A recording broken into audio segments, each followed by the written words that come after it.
What's up, everyone? Welcome to an episode of the Digital and Social Media Sports Podcast. I am saying that for the 300th time. If you are watching or listening to this podcast, this is episode number 300. I thank you so much for listening or downloading, whether it's the first time or you've been listening and downloading for the last 12 years almost of this podcast. And I cannot think of a better way to celebrate episode number 300. First off, I'm your host, Neil Horwitz. Good to meet you. If this is the first time for you, you can find more information on the pod at dsmsports.net. Hit me up on Twitter at NJ287 and on LinkedIn as well. My guest on episode number 300 is Eric SanInocencio. He has been on this podcast way back when. It feels like forever ago. I think he was at the ACC at the time. Has an incredible career. He has spent time, as you'll hear in this episode, at the GSC, the SEC, the ACC, the Houston Texans, at Amazon, a perfect game. Just really, really interesting, insightful guy, interesting career path.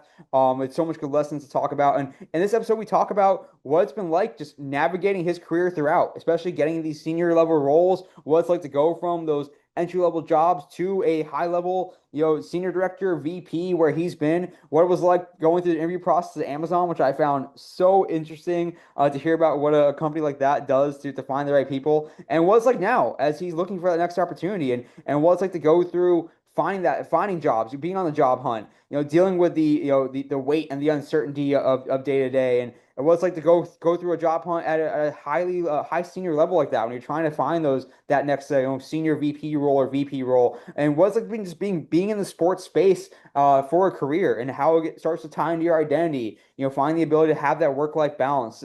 This was truly a cathartic conversation, really insightful for anyone, whether they are just starting out their career, whether you're a student or someone who is well into their career and is in the C-suite or at a high-level executive position, understanding what it's like to go through this career that is so awesome in sports, to battle for resources, to grow up with the space, to hire and mentor others, to be someone who develops one's own career. I cannot say enough good stuff about this episode.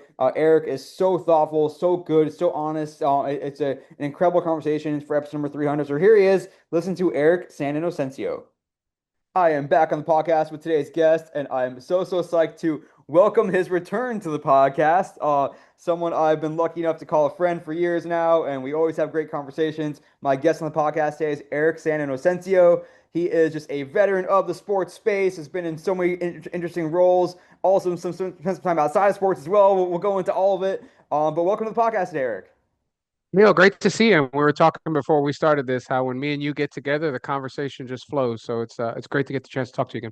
Hell yeah. Anyone who has come across Eric in their lives is better for it. One of the smartest guys you'll meet, who's been around the space forever, and has a very rich family tree as well of people who are doing cool things, having worked with him or under him, or come across him as well.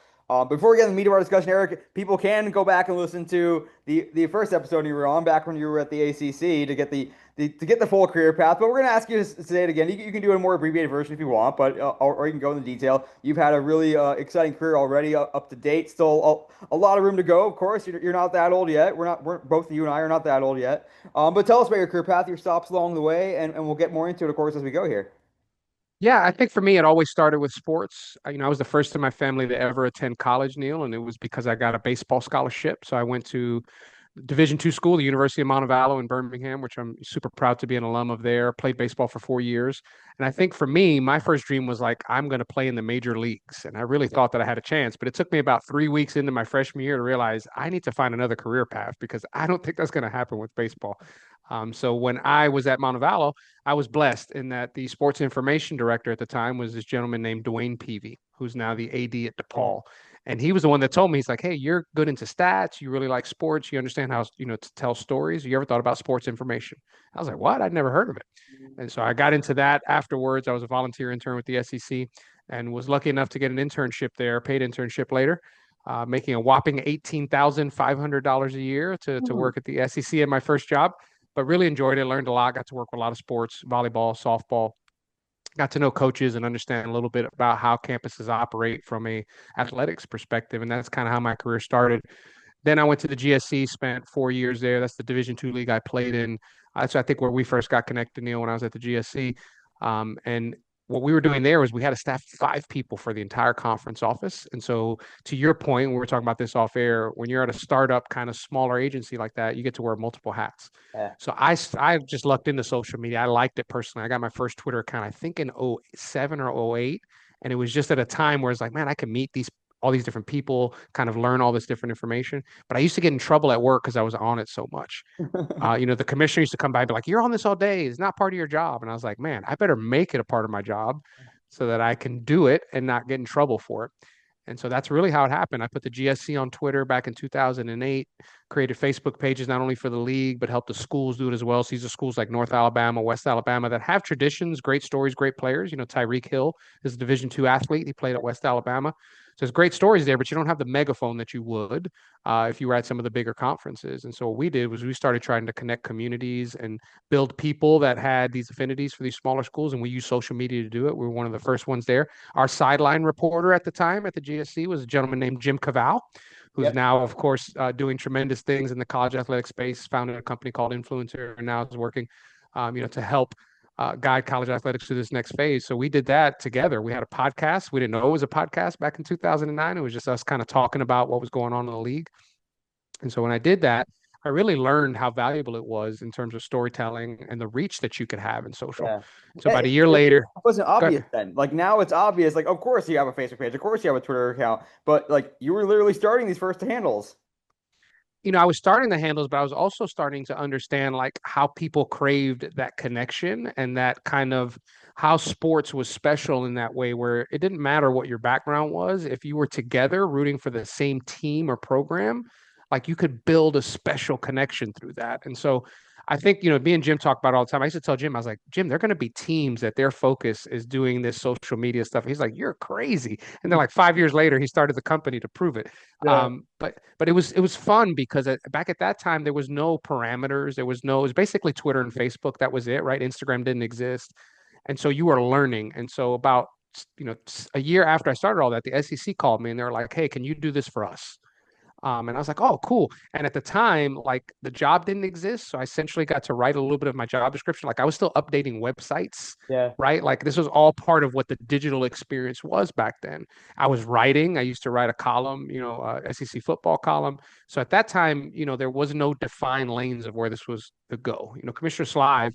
I think I was 26, 27 years old. He told me, he goes, "You handle this." Like imagine that being what the strategy was, right? But for us, we were just learning and connecting. And what was unique about the SEC at the time is, and still to this day, really, is how much pride they have in each other and in the region, right? So there's different conferences that won't coalesce around each other where the SEC will. And I'm saying not saying Alabama fans will root for Auburn, but in general, the league supports itself and is really proud of the success and really proud of what they do in that part of the country. So this was a great time for me to use social media to start trying to connect those things. I was joking with you on LinkedIn a couple of weeks ago. Like we had a Pinterest account back then, Yeah. and it made sense because we were a lot of folks that were doing tailgating and it was recipes and it was like SEC themed weddings and cakes and all this kind of stuff like that. So we were in that spot, but we were just trying to find out where are these audiences and how could we make sure that we're serving them unique and behind the scenes content, which again seems normal today, like duh, Eric, of course. But back then it was just a fun way to kind of fill in the gaps where they hadn't existed at all. Yeah. And there's so much more too that like it's not just game notes and press releases and all that. There's these richer stories to tell. There's culture to showcase and communities to build and to be able to do that now with these platforms or at the time then it was just obviously a tremendous thing. So you're at the SEC, you start to build things there. Keep going. I want to finish the journey. Yeah, of course. So in the back of my mind, I grew up in New York. I was born in the Bronx. I've always been real passionate about professional sports. Like I grew up a Yankees fan, a Knicks fan, Giants fan. And so in my mind, the pinnacle was always going to the pros. And I saw an opportunity with the Houston Texans. And I was like, man, this could actually be a decent fit. We like the city. And so I was fortunate enough to get the job. And so when I got there, I always joke that I got my bachelor's in social media from the SEC, but I really got my master's and my MBA from the Texans because there I had to learn what is it about social content creation, video production that can aid in growing the business. That was the number one thing that the Texans were concerned about, right? Like if I was going to show value, it wasn't in a follower count or an engagement rate. It was how was I driving revenue to make the organization better, or how were other departments using our social tools to grow their revenue. Yeah. So I spent 6 years there, and it was really fascinating because, again, on the front end of thinking about like content partnerships, on the front end of thinking about, sharing content with our players and what that kind of looks like, and building out what the beginnings of an influencer program. Again, nobody heard the term influencer back in Right. 2014, but we had them. We had players, right? We had JJ Watt, we had Andre Johnson, we had Arian Foster. Like, we had these players that were not only well known in the city of Houston, but outside in terms of just the general NFL fan. So how do we activate for them? How do we work on their behalf to grow their brand's followings and intertwine them with ours? So all of those things were just built over the course of a wonderful 6 years there, building sales pitches and sales decks. Some of the great stuff we did in terms of partnerships around our number one draft pick when we had it in 2014 with Jadeveon Clowney, working with Papa John's in a kind of unique content focused way. These are things that weren't happening. And Yeah. so, because I was forced to think about, I used to go to my president, Jamie Roots, who's since passed away. And I used to tell him, like, we're having success. And he's like, success to me is the bottom line. If you want more resources, if you want more folks on your staff, if you want to grow the team, show me where you're driving revenue. So it changed our lens, right? It went from, okay, this is a cool content piece to shoot, to, okay, how can this content piece be a part of a larger game day strategy that we can get a partner to come in and supplement and want to be a part of? Yeah. And it was so great for me and the rest of our team to think about. And again, had some wonderful people that worked there. Jesse Clark, who's now running social for the Bucks in Milwaukee, he was fantastic. Jay McDevitt, who's still there. Einav Leibowitz, who's working in the rodeo in Houston. So we had this team, but we were all challenged to think in a different way. Like, how does this drive the Yeah, business? And again, and, at and there times was it no was like, yeah, playbook then either. Like I think no. like especially it's tough when you are still relatively young in your career and people are looking to you to say like we don't know what best practices are. There are no best practices. Like this is new. Like you're starting from scratch, so you almost have to like have the confidence of an expert, even though in the back of your mind you're like I haven't done this before either. Like no one has. And so you kind of have you're not making up as you go, of course, but you understand there are bottom line things to execute, but there's no like set way to get there. No one knew what a sponsored post for a draft pick was supposed to cost, let alone how to work it into a deal. And so like you literally have to be this simultaneous this have this like beginner's mindset with the confidence of an expert kind of and justify it along the way. So I think you always have to advocate for the importance of what you're doing, right? But at every organization you go to, how you approach that with your leadership is different. And again, for the Texans, it was all told through the lens of, what value and what revenue are we driving?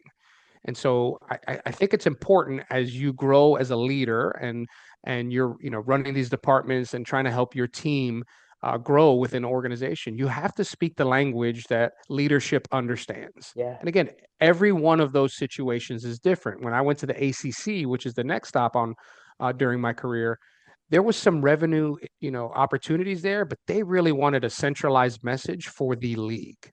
And so for them, it was is really based around the launch of the ACC network. Hmm. So when the ACC reached out and that opportunity came about, I thought it was really unique for two reasons. Number one, I had never really worked on any kind of project where social was used in service of a television kind of broadcast opportunity, Yeah. right? Like, we at the NFL, we would always say, make sure you tune in, because in the Right. NFL, you had limits on what you could post for your highlights. But what we did was build an entire marketing campaign that was driven through digital and social to make people want to get the ACC networks. That was my first task when I was there. So that was really unique. And like, they wanted social to be the forefront of the marketing funnel to get people in. And so now I was being challenged to not just be a social content creator or a social strategist, I was being challenged to be a marketer. Yeah. And then I had to take it that, yeah, my mindset changes. So the second part, what made the ACC job so unique that I found intriguing, is not only did I have to do that, but I had to do it segmented based on all the different schools in the league. And so now I had to start thinking about segmentation marketing, audience capture, and what's different about each one of these locations. Like, an ACC fan who follows Pitt, who lives in Pittsburgh, is completely different from somebody who lives in Tallahassee, Florida, Yeah. and follows Florida State, right? Two different ways of watching the games, two different ways of how they live, right? Like, what their financial capabilities are, what they do in their spare time. So it just challenges you to really think of individualized message and personalized kind of content plans, and that was really really fun. And then I got to use the leagues and the schools and the leagues themselves as a way to push that through. Here, Pitt, here's what we think, but you tell me because you're on the ground every day what Yeah. you're seeing. Is this working? Like how can we partner together to make sure that we're getting the most out of this for the league, the partner ESPN, and for you, the school and athletic department? And that's like such a fine line to balance all that. It's like putting puzzle pieces together. And I found it so like exhilarating to do. Yeah, totally. I mean, it's starting to really paint the picture of why a lot of social media people and digital people end up becoming like full funnel marketers, or because it forces you to understand what is the psychographic of a fan of this fan on this platform and in this area, and how do I talk to that fan differently than this fan? What are the intersections, and what how do we drive them to similar goals, or maybe there's different goals for different fan segments, and it's just like hearing you like talk through it, it just really speaks to why you're seeing a lot of folks move from that, social digital path to a full funnel marketing, and vice versa as well. Like why it just all kind of ends up becoming a more singular practice where ultimately we are touching consumers, engaging consumers with in this case more creative ways that with through content instead of just like your old school billboard ads. Agree. And I would challenge anybody that listens to this or, communicates with me or you as they grow their career, especially when you're first starting. Like social and sports is almost always viewed through the lens of like fun content to create and fan engagement, right? And the quicker that you can understand how this ties in to the larger business objectives, the quicker you open the door for you to consider other opportunities that could be completely different and that might fit a timeline that's better for you as you grow in your career, which is exactly what happened to me, right? And so when I left the ACC, COVID had happened, sports had kind of stopped. We were challenged as a league to make up content and fan engagement opportunities when there were no games. Like that's like the epitome of like, well, how creative can I really be? And we created a bracket of best ACC players of all time for basketball around after the NCAA tournament got canceled because of COVID.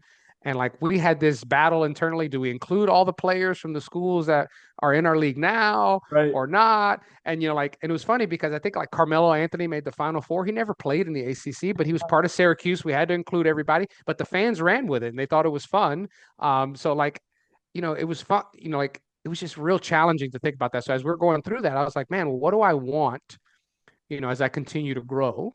And I think, your needs as a person and responsibilities as a person change. At this point, I've got two young kids, Yeah. I've got a wife. And so it's like, where can I go somewhere where I know that digital is the most important thing? Because I was still running into that a little bit where it's like digital and social are great, but this might be more important, something more traditional.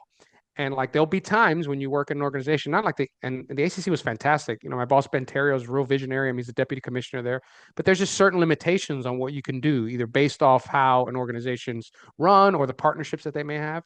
And so I was thinking about, okay, what do I do now that really pushes me forward in an area where I feel like I have expertise, but somebody might have more.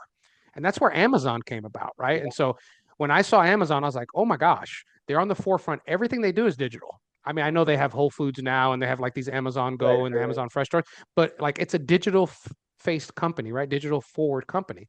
And so when I got headhunted by them, I was like, man, this is out of sports, which is different, push me out of my comfort zone. But man, how much can I learn here? What can I be exposed to and how can I bring what I've learned from sports over to something that's in more of a commercial space. So I left the ACC to become the head of brand and content at Amazon. And so if you want to talk about like using your path and using what you've learned at each step of the way to kind of help formulate what your next role could be, I think that's a perfect example. I remember when I announced that, you were one of the people that texted me. They're like, wow, that's different. And like, I was like, but if you knew where I was going and you knew what I was learning, it wouldn't look that different because I went from content, social, then marketing, funneling, segmentation. And I was like, what's the next step? And I was like, Amazon made the most sense for me at the time. Yeah. Was it like how intentional was it to it not be in sports? Like, yes, a bigger challenge and a different window, a different type of company. But like, I mean, I think these days, even so, where I'm you're looking at people who are coming into sports from like more traditional consumer brands or entertainment brands or whatever, and in some ways that's like by design. Like sports wants people who have a different lens and haven't spent their whole life in sports, whereas maybe 20 years ago it was like, oh, like, or even 10 years ago, like, hey, we're hiring for this high position at the NFL or the NFL an NFL team. We want someone who's worked in the NFL, who knows our stuff. And so, like, for you, was it like, hey, I intentionally want to get out of my comfort zone. I want to see what it's like when I don't have fans and I have customers instead. Like, or maybe there are fans of Amazon, certainly. My Or wife is one of them. about like the skill set, the experience that you're able to get, regardless of what vertical is in. I think there were two things. First off, I think it scared me. Like I was legitimately afraid of can I do this? And I haven't felt that way in a while. And so to Exhilarating, me, right? that was a good indicator of this might be something that's worth trying. And I think secondly, that was, important is, the salary that they offered and the money, allowed us to make some changes in our family life that really advanced things forward. So my wife is from British Columbia, Canada. And so we'd always kind of thought about the West Coast as a potential option, but where was Amazon based? Seattle, right? And so Right. between the financial compensation and the opportunity to really be afraid, like my first day, and again, this was during COVID, it was a unique experience. I didn't like walk into an office, but like the way Amazon onboarded you, and I'm happy to talk more about this if you like it was so different than anything that I had done before in terms of like they tested you and like depending on like you would take these courses and if depending on how you did on the courses, that would determine the next course that you would take. Wow. Right. And it was like this built out kind of these are all the people that you need to meet on day one. You need to have meetings with these people. In the first week, you need to have meetings with these people. Here's the language of Amazon because Amazon, like they have more acronyms than the army, Yeah. like the way that they speak and, it's called Amazonian language. Right. So, you'll hear the leadership principles all the time. And we call those the LPs. Right. And so I thought for me, like that first week and first really 3 months was such a unique experience that I was like, man, this is worth it. I probably would have paid to go through this, but instead I'm being paid and being challenged in different ways. So I think the two things for me was like, it's okay to feel like terrified of an opportunity. Yeah. That means that it's probably something that you need to go after. A lot of times, and I'm guilty of this now. And I know we're going to talk about this in a little bit as we, like what's the next step in your journey? How do you find it? And especially now where there's so many people looking for jobs, it may be harder to stretch like that. But, if there's any indication when you're signing up or contemplating, a career change or a job opportunity, it should scare you a little bit in that, can I really do this? If Yeah. it doesn't, you're probably selling yourself a little short. Yeah, I think I saw a quote recently. I forget who it was. Maybe it was Michael Jordan talking about it perhaps. And this is not a perfect analog, but it was like if you're the best player in the gym, go find another gym. Like you want to, if you want to always be constantly challenging yourself, and you can be a big fish in a small pond, or you can go find the next pond where there's someone bigger than you, and just chase that stuff and chase those challenges, chase those opportunities to grow. Otherwise, you got that's how you get stale, and that's how you stop growing, and that's not the way to go. I was gonna ask about this later, but since we're on it now, and we'll get through, we'll talk more about everything. I'm sure moving forward, but. What was that process? What's the application or not application, but interview process like for a job like Amazon or even some of these other senior roles that you've Oh, had? yeah. I mean, I've never been headhunted myself. I would love to be so humbled to have the opportunity. But like, so what's that process like? And then what's it actually like of going through an interview for this really important company with for an important position? And what's it like every step of the way? So sports is unique. So I'll talk about that second. I think Amazon is such a window into how tech thinks. So you put in an application, right? And there's a dashboard just like everybody has at a big company. And then, the first thing you have to do is an assessment. Mhm. And so they'll send you something. And for Amazon, it's a big written culture. You can read a lot about this. Like Jeff Bezos was big on writing things down, memos, Yeah. PRFAQs. Again, I'm starting to speak the language again. It's coming back to me. I had to write something for Amazon as part of my assessment. It was like, what's the most innovative thing you've ever done? It was such an open-ended question, right? Yeah. And so I wrote about what we talked about earlier, the fact that I started social media handles for the GSC when it wasn't something that was normal. And I thought that was really fun and innovative, and I was really proud of it. So you have to write, I can't remember, maybe like 250 to 500 words. And so I wrote something and They review that. And if you go to the next level after that, then you do what's called a loop interview. And I've been on both sides of this because when I was at Amazon, our team was brand new. I had to hire, a bunch of folks from scratch. And so what Amazon requires you to do is, once you have, actually, there's a step I missed that you talk with the hiring manager the first time. And Mhm. it's just a normal kind of interview, but everything that Amazon does is scripted in terms of the leadership principles. Like they're not going to ask you, tell me a little bit about yourself. They're going to ask you specific questions that have to do with a leadership principle. So there's an actual PDF you get, Neil, that'll say for this leadership principle, whether it's be bold or whatever leadership principle you want to test for as a hiring manager. There's a series of questions that they give you. It doesn't mean you have to read them verbatim, but give you like some background and context on what to ask. And so you go through that first interview. Usually takes about 45 minutes because you have to respond in a way that gives context, that gives clarity, that gives action and results. So you'll hear the term STAR method when people are interviewing. And that's what that stands for, right? Situation, task, action, and result. And that's how they expect you to respond. So they'll say, Neil, tell me about a time when you were working with Greenfly, when you had to complete a project that was going over budget and you had to communicate to your leadership team that it was going over budget. What happened when you had that conversation? So then you, as a respondent, have to say the situation was A. Mhm. Here's what I had to do. The task was B. Here's the action I undertook. And here was the result. And they expect you to know that, on the spot. Yeah. So most people will tell you when you interview for Amazon or Microsoft or Facebook, I had like a little index card that had some notes for me. It's like, okay, if they ask about this LP, here's a story. And I literally had like, us drafting Deshaun Watson. That's all I put for that one, right? Or like, me working at the ACC, or, like me going to the national championship to cover Alabama and LSU. So I had it based off, what they were going to ask me, but you have to be able to recall that all that information, and be able to tell a succinct story of of what you did and why, because they're not only trying to figure out how smart you are. They'll tell you like if you made it this far, you're smart enough to be here. We want to find out, are you smart enough to be an Amazonian? And like, how do you think? How do you act? And so Yeah. you go through that hiring manager interview, and then if you're fortunate to go past that, then you go through what's called the loop. It's probably the most challenging interview series I've ever gone through in my life. Somewhere between 5 to 7 interviews back to back in a day, where you're going through the same thing again. So there'll be members of the team on the call, but they'll also bring in a bar raiser, which is somebody that's in a different part of Amazon. They'll usually bring in folks from other departments that have no clue about what you do. So imagine me trying to give this star kind of results and answer series based off questions they would ask me, that are all sports related. All my answers are sports related to folks that have no idea what sports is. So it challenged me as a communicator and as somebody who can advocate for myself to be able to explain why us drafting Deshaun Watson and not knowing that we're going to draft Deshaun Watson makes sense for a leadership principle that's Yeah. disagree and commit, right? And so I've got to do the work to say, here was the situation, here was the task that was at hand, here's the actions we undertook and why, and here's the result. And they're going to have questions. They're going to stop you. They're not going to let you filibuster. They're going to stop you halfway through. They're going to challenge every assumption that you make. And you've got to be able to react on your feet, communicate.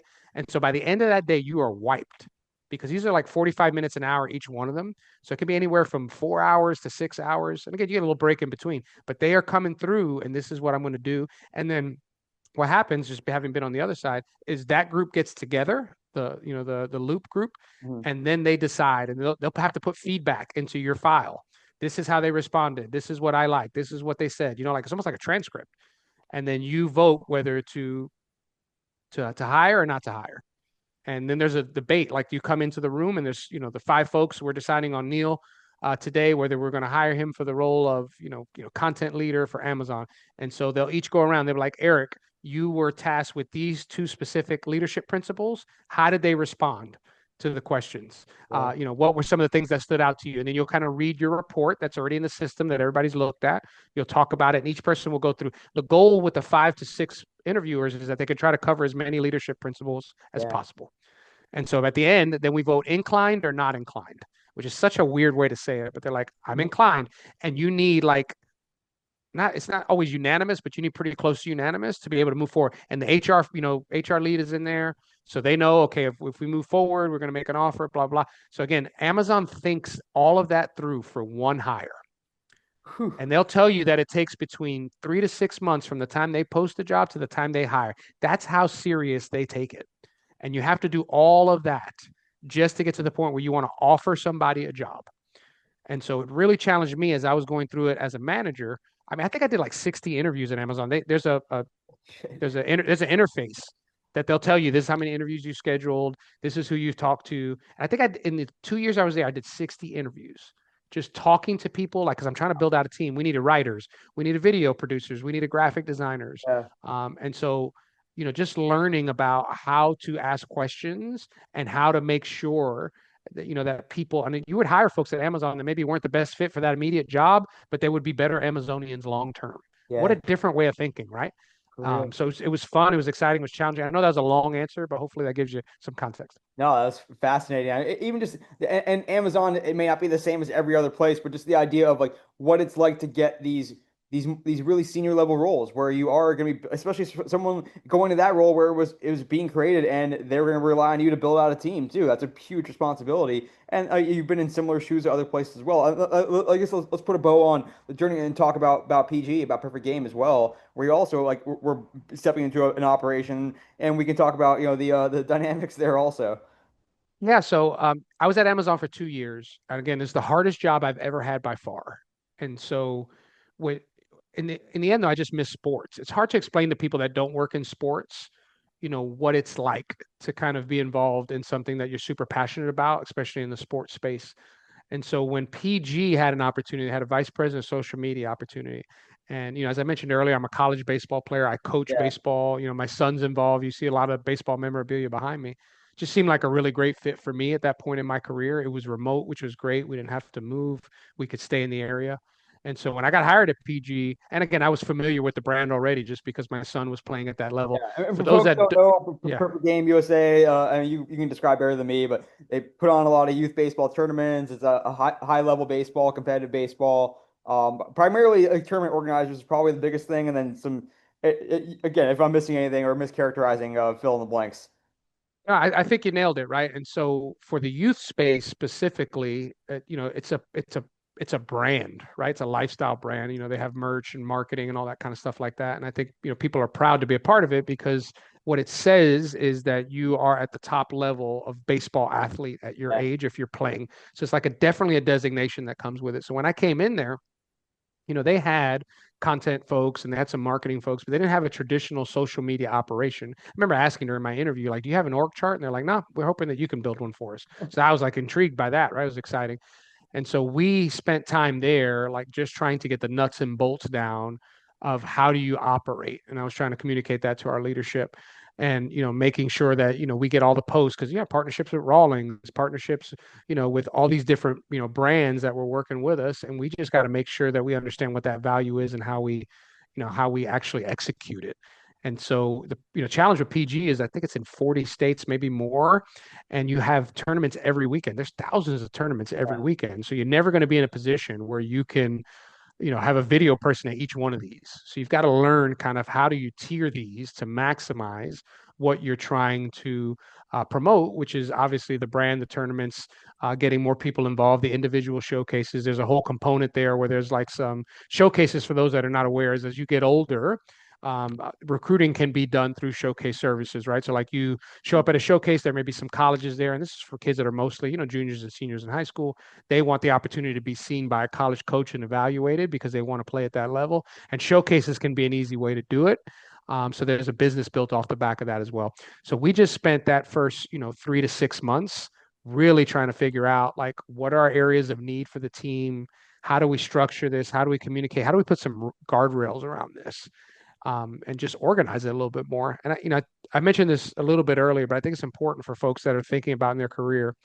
Organizational skills don't seem exciting, they don't seem sexy, but they're very important, especially as you grow up the ladder, because being able to organize, especially cross-departmental functions, is huge, important, yeah. and will probably be the biggest driver in your team's ability to have success. And we don't think about organizing in that way as a key kind of principle to how we operate. So Perfect Game was a great example of that. So, we were able to do some great collaborations with the Baseball Bat Bros. They're folks in the space that, review Yeah.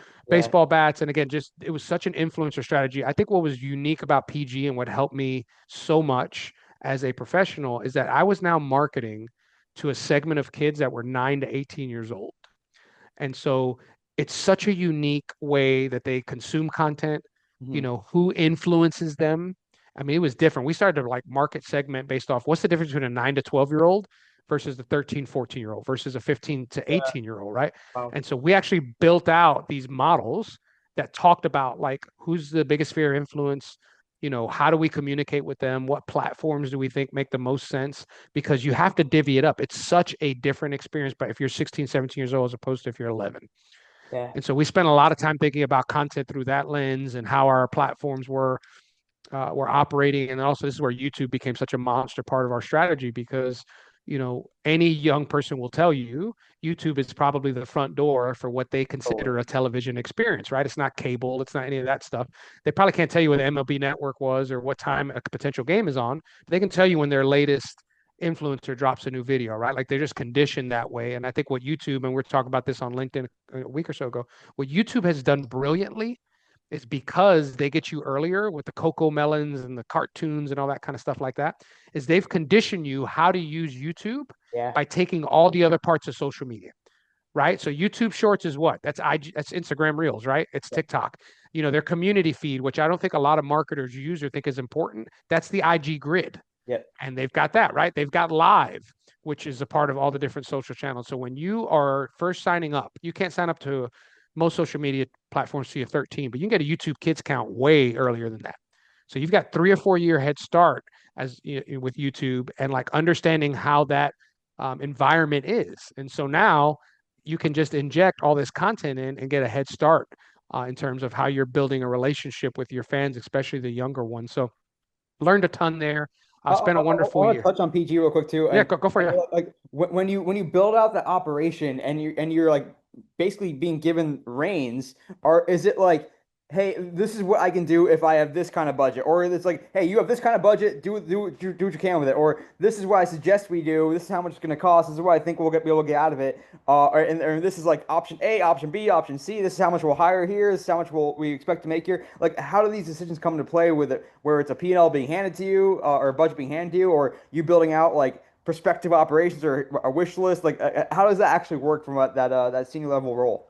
Yeah. So it's different everywhere you go, but at PG specifically, it was like, hey, build this out that maximizes two things. Number one, like our growth as a social department, meaning like the amount of people following us, like we needed to grow. We needed to build the brand larger and outside of just youth baseball. We're looking to get into different areas.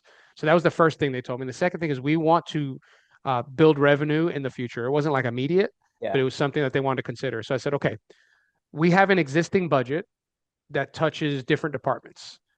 I want to coalesce that, and here's how I would spend our dollars based off what we think.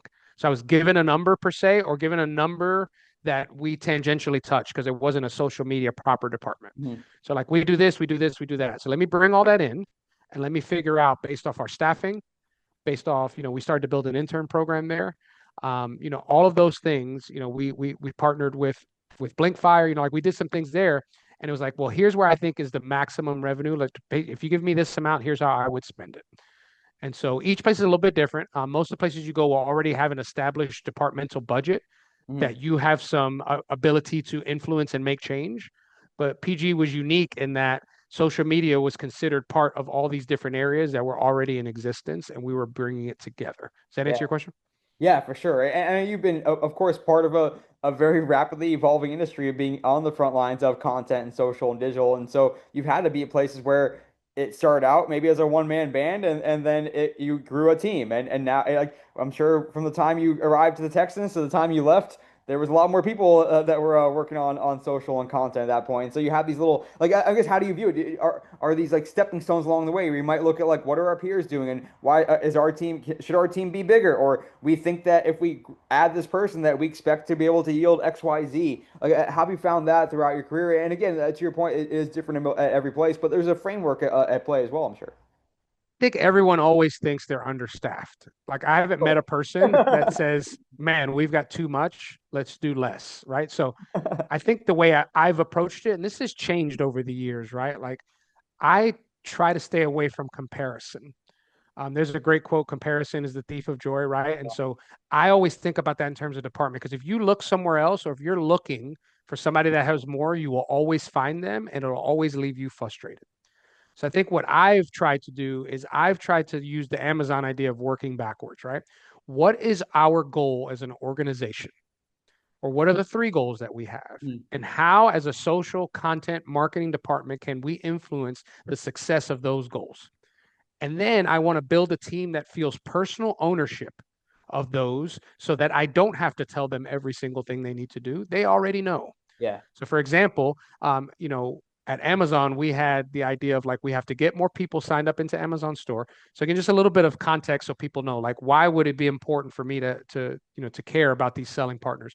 I think it was like at the time, 60-70% of the stuff sold in Amazon store is not done by Amazon, right? It's done by third parties, it's done by small businesses. Hmm. So what Amazon has done is, like you come into this market and then there's a partnership that forms between the selling partner and Amazon, and then you get the scale of all the folks that shop in Amazon store.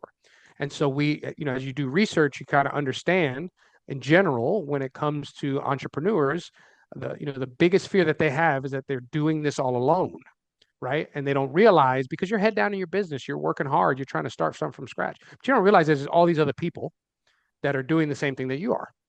And so that's where the engagement comes in, and connecting them and telling the stories, inspiring people. And so when we knew those goals, then each person on the team knew what their role was in filling those goals. And so that's how I look at it. If I were to build a department from scratch, I would ask my leadership team and say, what are you trying to accomplish here? And they're always probably going to say, we need to make more money, Right. right? And the second thing is always going to be some kind of engagement or growth statistic. Now, everything's different. Could be we want to sell more tickets or build a bigger ticket base. It Mhm. could be we want to expand our partnerships, or it could be something as simple as we want to go from a top 20 Major League Baseball team and following to a top 10. I've seen different versions of that. I'm sure you have as well. So Mhm. once you know what those goals are, now I have a team in place, and I've got to figure out, as the leader of the team, where does everybody sit within this goal structure, and what can they do to help affect and change and making sure that we hit that goal. And then from there, you can kind of figure out, okay, Neil's great in this area. So let's give him ownership, because that ties into our fan engagement goal. Yeah. And now we're going to cut Neil loose in this area, and he's going to know specifically everything I do. Because the second part that everyone will tell you that works in sports is that we have too much to do. We can't do all this stuff, right? And so the problem is you end up doing 15 things all right instead of 3 or 4 things great. Again, this is another Amazon principle. So what I would do is, if I have those goals and I know Neil is servicing those goals by what he does X, Y, and Z, if what he is asked to do does not fit in those goals, then do not do them. And so now I've created a pathway, a lane, and a way to communicate to other departments. Hey, I understand that you think this is valuable and important, but this doesn't fit in with our organizational goals. So now I have the ability to say no. And Yeah. now I have the ability to say, hey, I'd love to work with you on something else that ties into these goals, but what you just gave me is not the best use of the limited time that we have. So again, that visibility, that clear line of understanding and then communicating that to other teams makes your job as a leader easier. People are still going to be upset that you didn't do what they asked you to do, but at least they will understand why. And I think as a leader, that's something I've grown on, because when I was first coming up, Neil, a boss told you something, you just did it. There was no conversation. Right. Now I want to be able to articulate to my boss or to a team, to somebody that is working on our team, here's why you're doing it. Here's why it's important that you do it. And here's how it ties in to what we're doing as a group. You got to be able to have those things on hand, because then people will understand, and feel like, okay, I'm part of this decision making process and I'm part of the machine instead of Yeah. just being told what to do. Does that make sense? Yeah, totally. And feel that ownership. I remember like one thing that I've talked about at times, and I've talked about with others as well, is that like going from like a whatever a PG to an Amazon or vice versa. How like all of a sudden now I'm part of this like giant organization with 100,000 employees, and what I do maybe doesn't feel like it matters in the big picture, but if you break it down into those like singular like OKRs and like this is what our department's goals are, like you can feel like that what you do matters because it does affect wherever those goals are, and ultimately does ladder back to the whole organization. But it's so different going from like I mean I've been at startups, I've been at major organizations, and you see that difference, and but that feeling of ownership matters so much, and how you feel like you're contributing to something. I think as a leader, it's your job to foster that environment, right? Um, you're not doing, like so they used to say there's two types of employees at Amazon. There's a strategy employee, which is like usually L7 and above. That's how they rank people. Like you come in L3, L4, all the way up to L7, A8. You're just a strategy employee. Like that is your job to just think about building strategy. Sports is a little bit different, right? Even if you're the VP, you may get out there and shoot some content on your phone. You may be writing an article. You may be hosting a podcast, but still, like, there's a difference between execution and strategy. And as you grow in your career, you have to let go of that execution Yeah. side and focus more on the strategy, which is hard because most people that are put in management positions were great individual contributors. Man, you're our best videographer. Why don't you run the video team? Well, those are two different like backgrounds needed to make sure that those go well, right? That's a different type of request that you're asking of somebody. So I think as you grow in your career, always keeping in mind what the strategy is will be helpful because that'll become more and more prevalent and more part of your job as you grow. And it's hard to see that sometimes when you're head down on your phone and you're working 60, 70 hours a week just trying to get everything done. But always, if you can, try to ask questions around the strategy of what's being done. And a good leader should be able to articulate that to you. And like you said, show your role in what that is and how it's going to overall not only help you grow as an individual, but help the organization grow. Yeah. And so that's where that kind of communication is so, so important because that's your job as a leader now is to constantly communicate the strategy and let your teammates know how valuable they are into making sure that happens. Oh, there's so many directions I want to go, and I'm trying to decide where I want to start. So let's start with just building right off of what you said there around just I mean all these leadership principles that you're bringing to the forefront here. I guess like when in your career did you make that not that mindset shift, but that mindset evolution of okay, I have to think like a leader and a manager of people just as much as I am previously. Maybe was a doer, maybe you're still a doer, and like I think it's almost like we kind of were conditioned growing up to think that okay after X number of years, you graduate to a manager position and then to a more senior position. It's just by seniority almost. But not everyone wants to be a manager. Not everyone's well suited to be a manager. Some people want to continue to grow as an IC, as an individual contributor. So I guess I'm gonna ask a couple questions at once here. Yeah, go One, for it. like, when did you realize that you had a career? That you were like, actually like started to build out. Okay, where do I want my career to go? Where do I want to be in 10 years? Like I know for me, like when I was coming up, I I kind of jokingly tell people this, but it's true. I left and took like a role in pharmaceutical marketing because it was a lot of money, and I was like, "Oh, cool, money!" And I left sports for a very short beat until I got back into it. And I didn't realize that like thinking like where is that? What does that mean for my career down the road? First, I want to ask like when did you realize that you were in a career, and did you start actually planning about where you wanted to take your career and the skills you want to develop? And then secondarily to that as well is when that sort of mindset shift happened of okay. I need to develop these managerial leadership skills, and because those are distinct skills in and of themselves, and I'm not just the most talented social content person on the team. So I think I'd noticed I had a career, or I started to feel like I had a career when I got to the SEC. Because you remember at the GSC, like it was so new that it was hard to understand, like what path am I going to Yeah, chart? it's just even a career path. Who knows? Doesn't exist, right? So when I got to the SEC, I started to understand, oh, this isn't going anywhere. And it was really with like the launch of Instagram. And I was like, man, this is only going to grow. And you started to see, and again, phones became more prevalent. Mhm. Like Twitter started to explode. I always like, and again, it wasn't even sports stuff. It's like the Arab Spring. It was like all these different things in terms of how folks were communicating with each other. So at the SEC, I knew I had a career. Now, in terms of like, how did I plan it out? For me, I was always trying to think of what was the next opportunity that excited me. And I want to dive into this a little bit further, and I'm definitely going to answer your second question. Yeah. But like, I think for people, and again, this is easier for me to say as a 44-year-old man now. Um, do not chase money. And I'm sure you could talk about this too with your marketing, your pharmaceutical marketing job, right? Like a lot of times we are chasing the bigger title and more money. Hmm. And really what we should be chasing is fit.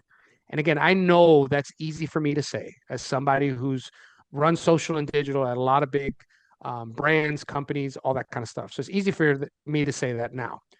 But what I would advise people as they're starting their career is again, two things. Number one, take more risk because you have less that is relied on you, right? Like you may not have a family when you're 24, 25. The biggest mistake I made in my career is when the SEC offered me, I should have realized, oh God, I'm one of the few people that really knows how this works. Instead of working with the SEC only, I should have started some kind of advertising agency and worked with everybody. But because at the GSC, I was making $27,500 a year and the SEC offered me 52.5, I was like, I'm cooking now. Hell yeah. And so I took that opportunity. Again, it wasn't a money decision, it was a great fit. Everything was fine. But again, like I probably should have seen or foreseen that this is a growing market that not many people understand, but I'm one of them. I should have gone to the SEC, ACC, Big 12, and started an agency. And who knows where my career would have been at that point, right? Yeah, I think like So, become like the Amy Jo Martin if people know that name. She kind of like for sure. yeah, that's it's kind of that path almost. And so I was risk averse when I probably shouldn't have been because I was just newly married, didn't have any children, didn't really have any bills. I was risk averse. So again, take some chances when you're young. But then secondly, don't always think money and a bigger title is going to make you happy or satisfied.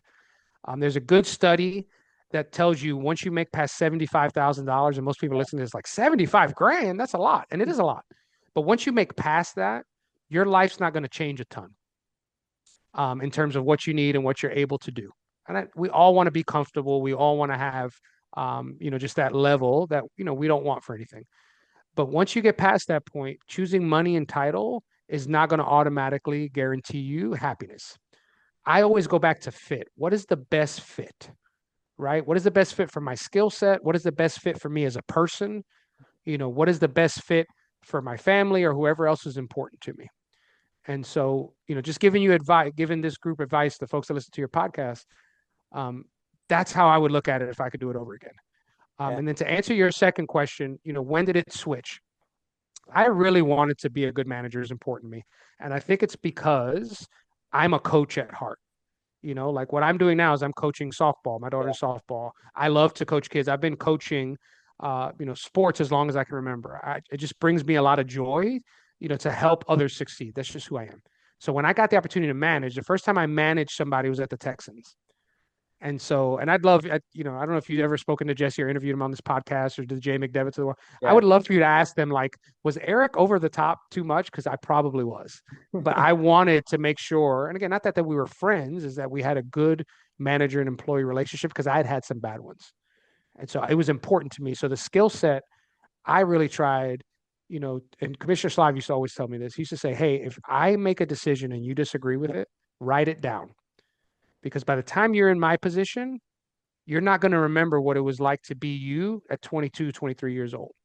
You're only going to have the experience of what you have now. So write all that stuff down. And so I wrote a lot of things down that I said, if I become a manager, I'm never going to do this. Now, a lot of times you're going to go back on what you said because when you get to that situation, you're going to be like, now I understand why maybe they communicated to me that way. But I really tried hard as a manager to be as transparent as possible and to also like understand where they wanted to go. Like if you wanted to be at this level of this position, it was my job to get you there. I never took it personal when somebody got a better job, even if it was terrible for our team because it hurt us because the person was great. Yeah. I didn't ever want to be the person that held you back. So if you told me, I used to ask everybody that worked with us, where do you want to be in 2 years? And how can I help you get there? And it may be I bring you in on some meetings so you can understand budgetary concerns a little bit more. Or it might just be, hey, I'm happy where I'm at. Just keep feeding me the work. This brings me purpose. Then that was great. But like until you have those conversations, you've got to advocate for the people that are under your umbrella. I Do, just think do, it's so, so important. do you learn to love the practice of managing? And okay, yes, I'm spending more time in spreadsheets and writing out project plans and in meetings. Even it might it might not be as quote unquote fun as whatever, writing some fire tweets or shooting some stuff at practice. But do you learn to love that, or is that just like the cost of doing business as you become more senior in your career? I think if you want to do it well, you learn to love it. I used to run the Texans Twitter account, and like that was like so much fun to be able to guide, but I had to give it up, and because it made more sense to give other opportunities for people to grow and for people to have that chance.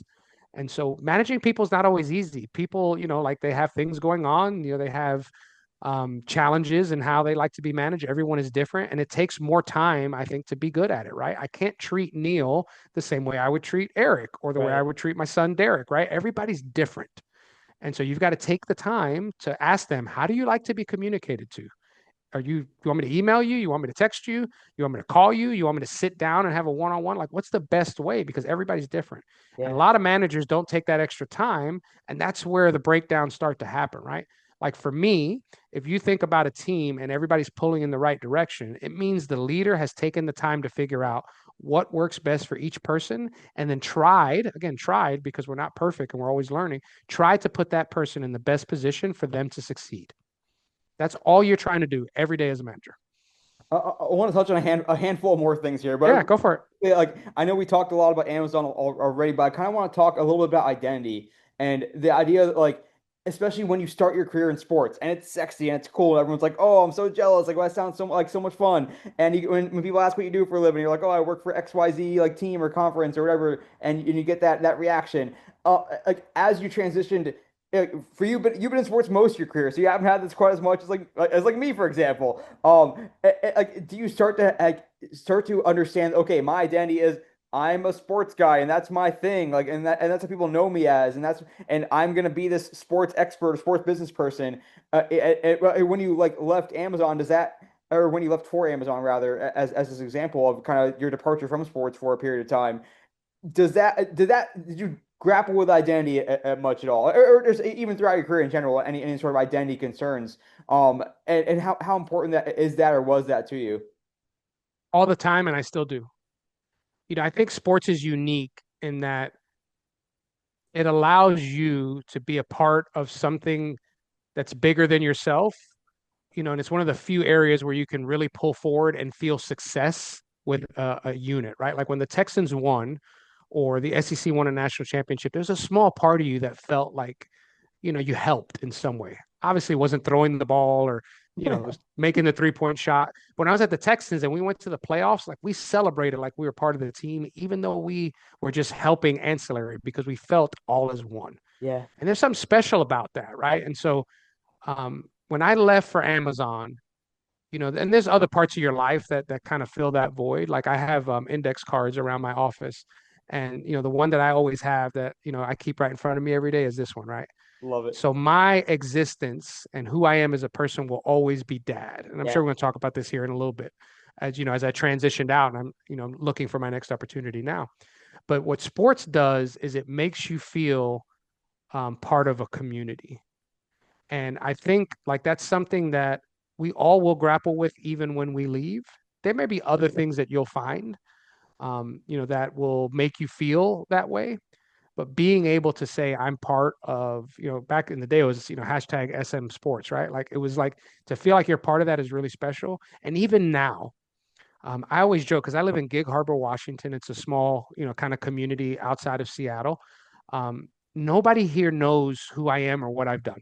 yeah. I'm just Derek and Isla's dad, right? And so they'll come in my house and they'll see, you guys can't see here, but I got a JJ Watt sign, poster over there. I've got all this memorabilia. And they'd be like, where did you get this from? Where did you work? And like there's a part of you that misses the immediate recognition of, oh, I know who he is. He works here. And the validation that comes with that. Yeah, So that's always going to be hard. But my advice would be to people is that to build something outside of your job that gives you that stability, that gives you that worth, totally. and it'll help you if you do leave sports, kind of find out who you are.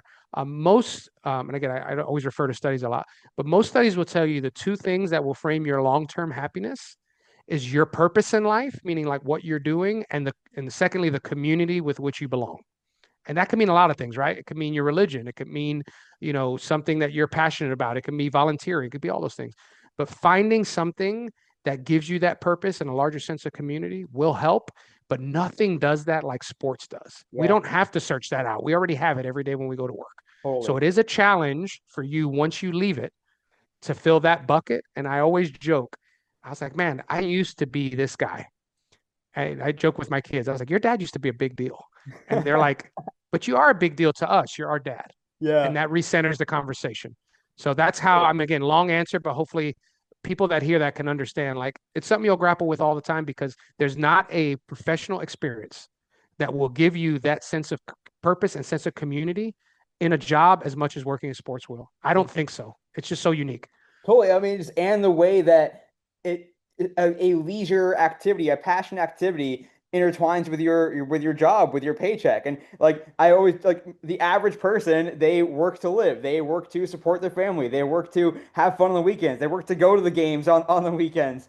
Whereas in sports, it's like there's a fine line between like you don't feel like you have a job oftentimes because it's part of a passion play and you feel like you're lucky to be in that role. And so like you start to lose that connection between okay, am I working to live or is my job my life? Like it, and that's a tough thing. And I think luckily you have kids that can remind you every day that yes, my job was it will be important, but it's really still like there's more important things in my life that I'm passionate about.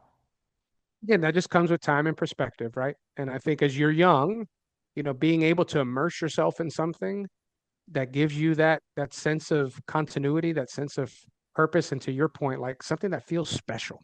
You feel special when you work in sports. There's nothing wrong with grappling with that, but you are more than the logo that's on your business card.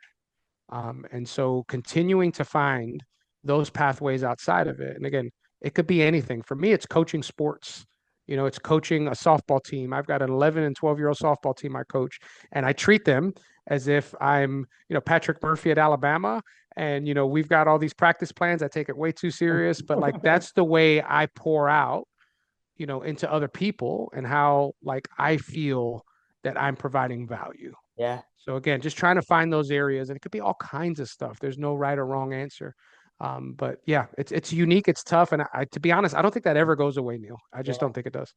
For me, it is following sports business and having conversations like this. But that is a good segue to like the next thing I want to touch on is developing like networking. I'm going to use that term. It's a very loaded term that can mean different things to different people. Every student you meet, every person in a senior role and a junior role is like understands the importance of networking. But I don't think everyone understands what it means to network. It doesn't mean just like clicking connect with someone on LinkedIn that you've never met before, or like sending someone a thank you email or whatever it might be. Like it's not a one time. It's relationship building. It's an ongoing thing, and it becomes important too as you get along and for career stuff and having that network and learning from others. So I guess like what does networking mean to you? How has it played out in your life? And how is it coming to play, especially for more senior jobs as well? I think to me, networking is like a bank account, right? Like you have to make sure you are pouring into it, when you don't need something, so that when you do need help, there's a balance in there. So I think two mistakes that most people make in terms of networking. The first off is they network too high. The greatest network you can form are the people around you going through the same thing that you are, right? Yeah. And the reason that's important is because one of those people will start a business. One of those people will move and get another job. One of those people will leave sports and perhaps start working somewhere else that needs help. And they're going to want to connect with people they know and they trust. I think what we think when we first start out is I've got to network with the top folks that can help me right now. Hmm. Well, those folks and you don't have a ton in common.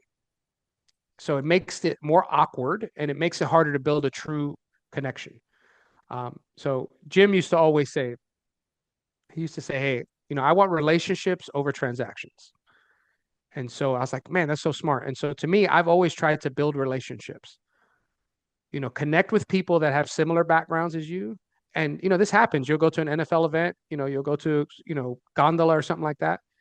And there's a group of people you already know. Well, that's a network. right? And I think they just think, oh, that's my friends, but that's a network, right? They can connect you to different people. And then the second thing is like I said, building relationships and genuine points of connection instead of just saying, hey, I know you, I need something. Yeah. It's really hard for most people to ask for help. I struggle with it. Even now, as I'm looking for my next opportunity, I feel like I'm bothering people. There was a job at a company, and I knew somebody that was there, and I felt bad because I hadn't texted this person like in 2 years, and I was like, "Hey, can you help?" And I'm so sorry that I'm asking you this. He goes, "Why would you be sorry? When I took this job a couple of years ago, you spent all that time talking to me about what it meant to work at a team. You helped me decide, what was important for me. It's the least I can do. Most people want to help, but again, they want to help because they feel like they have a relationship with you and, like there's some reciprocation. So again, to me, networking is about looking around where you are and building connections there first. If Oh you yeah. can make a connection with a commissioner, a president, that's fantastic. But again, I don't know how much you're going to have in common with them. It's great to have it. But when a connection can help you, they can help you because they know who you are, what kind of job you can do, what kind of person you are. And so they can only know that if they have a relationship with you. So again, I usually start with the folks around me, and I'm really big on constantly trying to check in with folks, maybe when they don't need help or Yeah. when I don't need help, right? Like I try to send texts. I have a goal every day to send 3 texts to people that I haven't spoken to in a while. And I'll literally go in my phone and I'll type S and I'll see all the S's come up. I'm like, oh, I haven't talked to him in a while Yeah. because time will get away from us. Like we're joking about this. We're like, we should talk more often. Why don't we, Neil? Totally. There's no reason we shouldn't. It just takes time to do it, right? So network with the folks around you and build relationships so that when that bank account has money in it, and then if you need something, there's plenty to take out. So that's how I approach it. And again, the people that matter the most to me or that I ask for advice for are not folks that were my bosses or bosses' bosses. It was folks that I was in the trenches with every day. 2 folks that I ask for advice all the time. Brian Blair, who's the athletic director at Toledo, he worked at Rice when I was at Houston. And I was like, man, we're at the same level. And I was like, we got a lot of friends. We should go grab lunch. We didn't know each other. I was like, let's go grab lunch. I don't need Yeah. anything. So we sat down at Rice Village for lunch. We ate at a pizza cafe there, got to know his family, got to know his wife. He has kids now. He went from Rice to Washington State to Toledo. If I have, if I need advice from somebody, I text Brian because we built a relationship. Same thing with Dwayne. Dwayne's known me since I was 17 years old, Wow. right? That's a relationship. He's known me since I was the baseball player, begging him to turn the error that I just hit into a single so my batting average can go up. And so to me, those are the relationships I count on the most. I knew Commissioner Slive. I know Greg Sankey. I can text Greg Sankey, but Greg Sankey's busy and we don't have a ton of like to connect on unless I really, really need something, right? So find people that you can build relationships with, and that network will help you go. Because Brian Blair might know somebody, or Dwayne might know somebody, or somebody else, right? Like that's how it happens. And again, it's more genuine. The help is if they know who you are.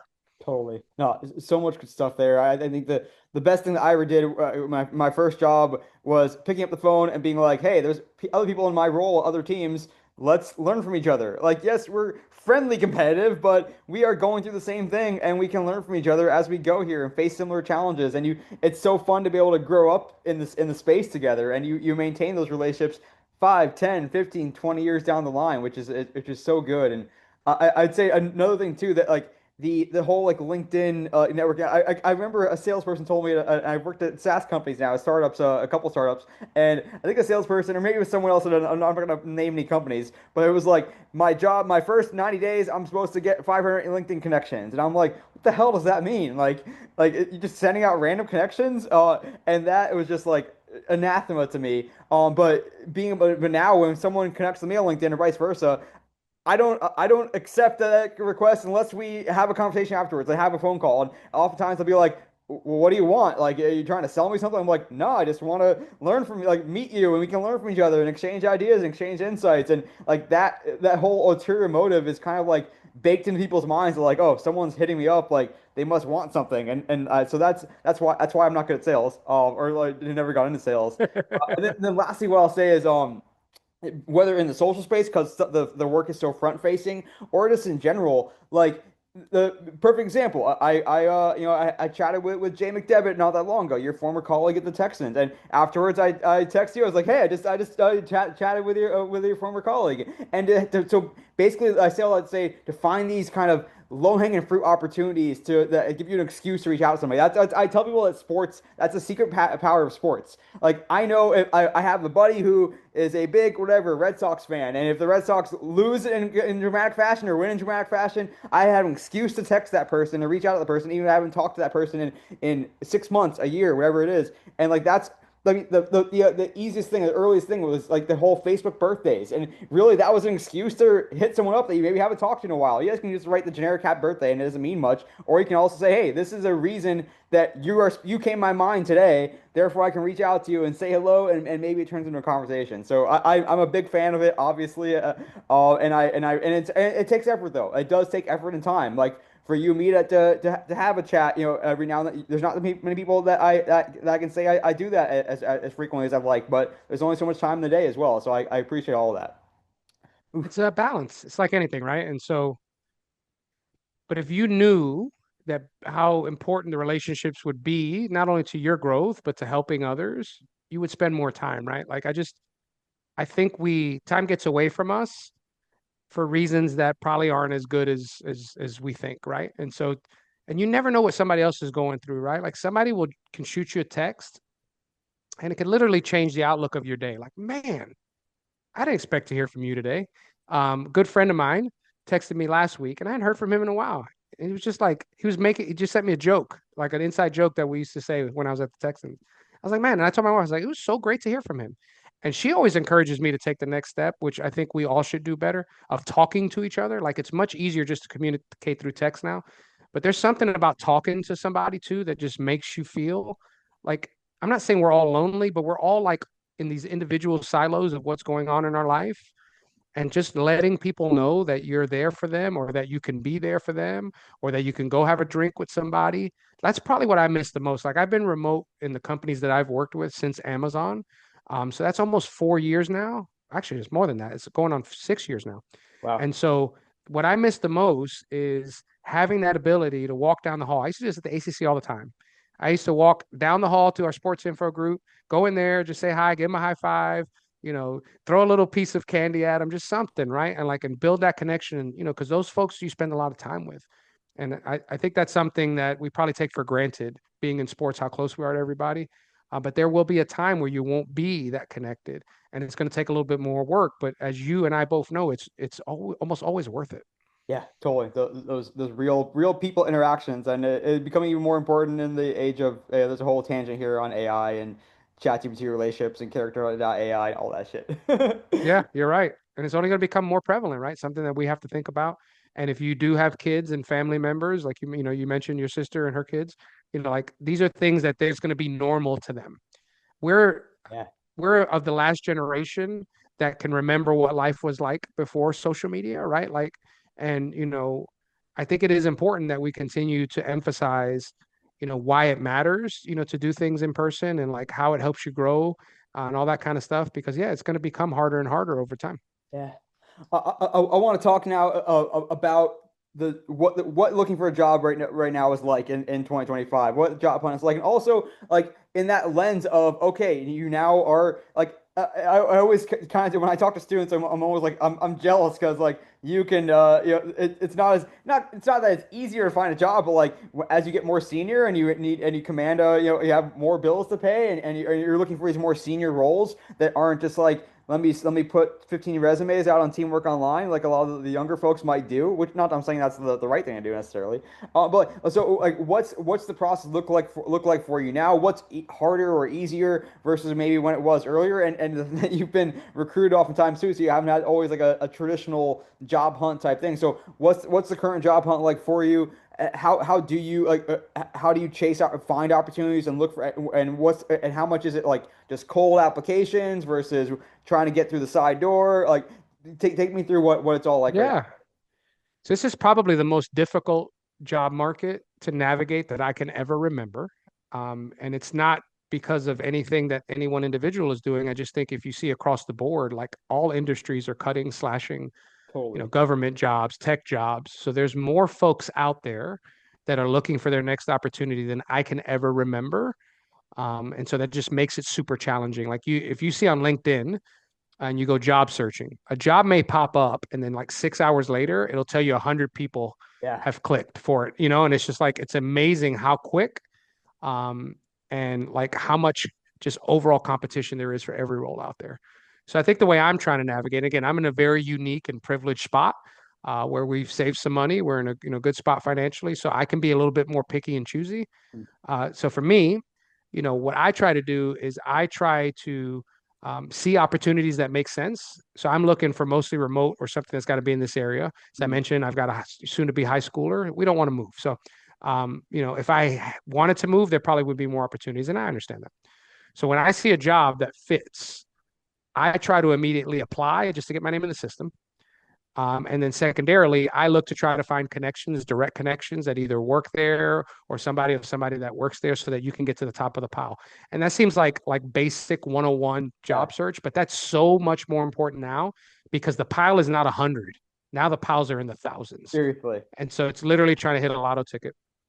And what I would advise, like in terms of folks that are out there searching, is you've got to continue to communicate to your network that you're available. And this is probably what I struggle the most at, Neil, because I don't like to ask for help. I'm not good at it. I feel like I'm bothering people a lot. And so what I try to do is just communicate to folks, say, hey, if you hear anything, let me know. Because a lot of times you mentioned the side door. I like to go through in the back where I don't even have to interview. That would be great. Yeah. Because, that's just, I think it's like 75% of most jobs, they're never posted. They just are Right. kind of filled. And I've gone through some opportunities here. You're going to have to look to maybe down level a little bit, wherever you were before, you are it used to be, oh, I can have 70% of the qualifications and still apply because I can stretch and get the other 30.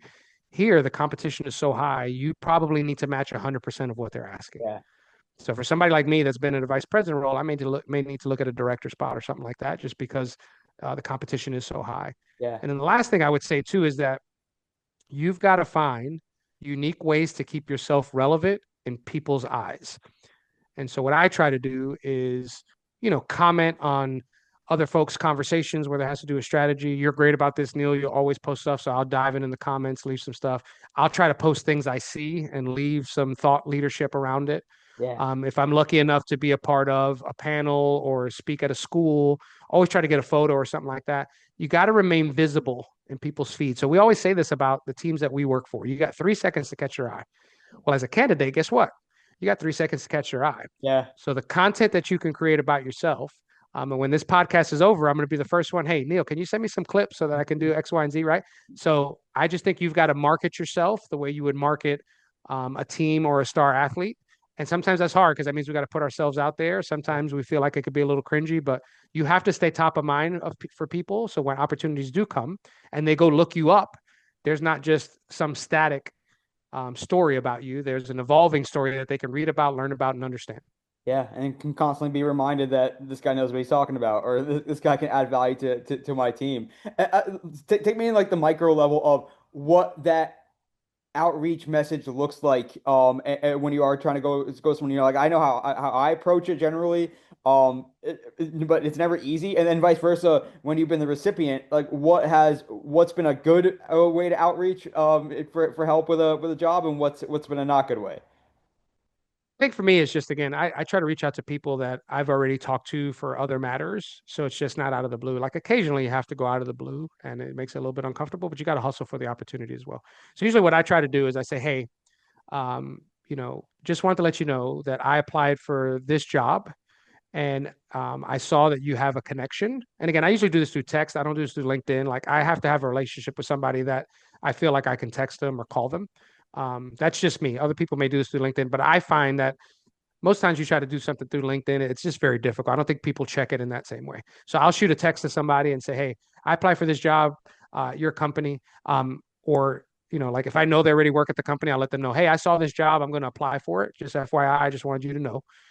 Or if there's like a secondary connection, I know you know somebody at this company. I apply for this job. Would love if you could connect me with someone there. Yeah. Like again, give them an action. Don't just say I applied and then, oh, okay, great. And but you don't ask them to do anything. So I'll usually say, hey, Neil, I applied for a job.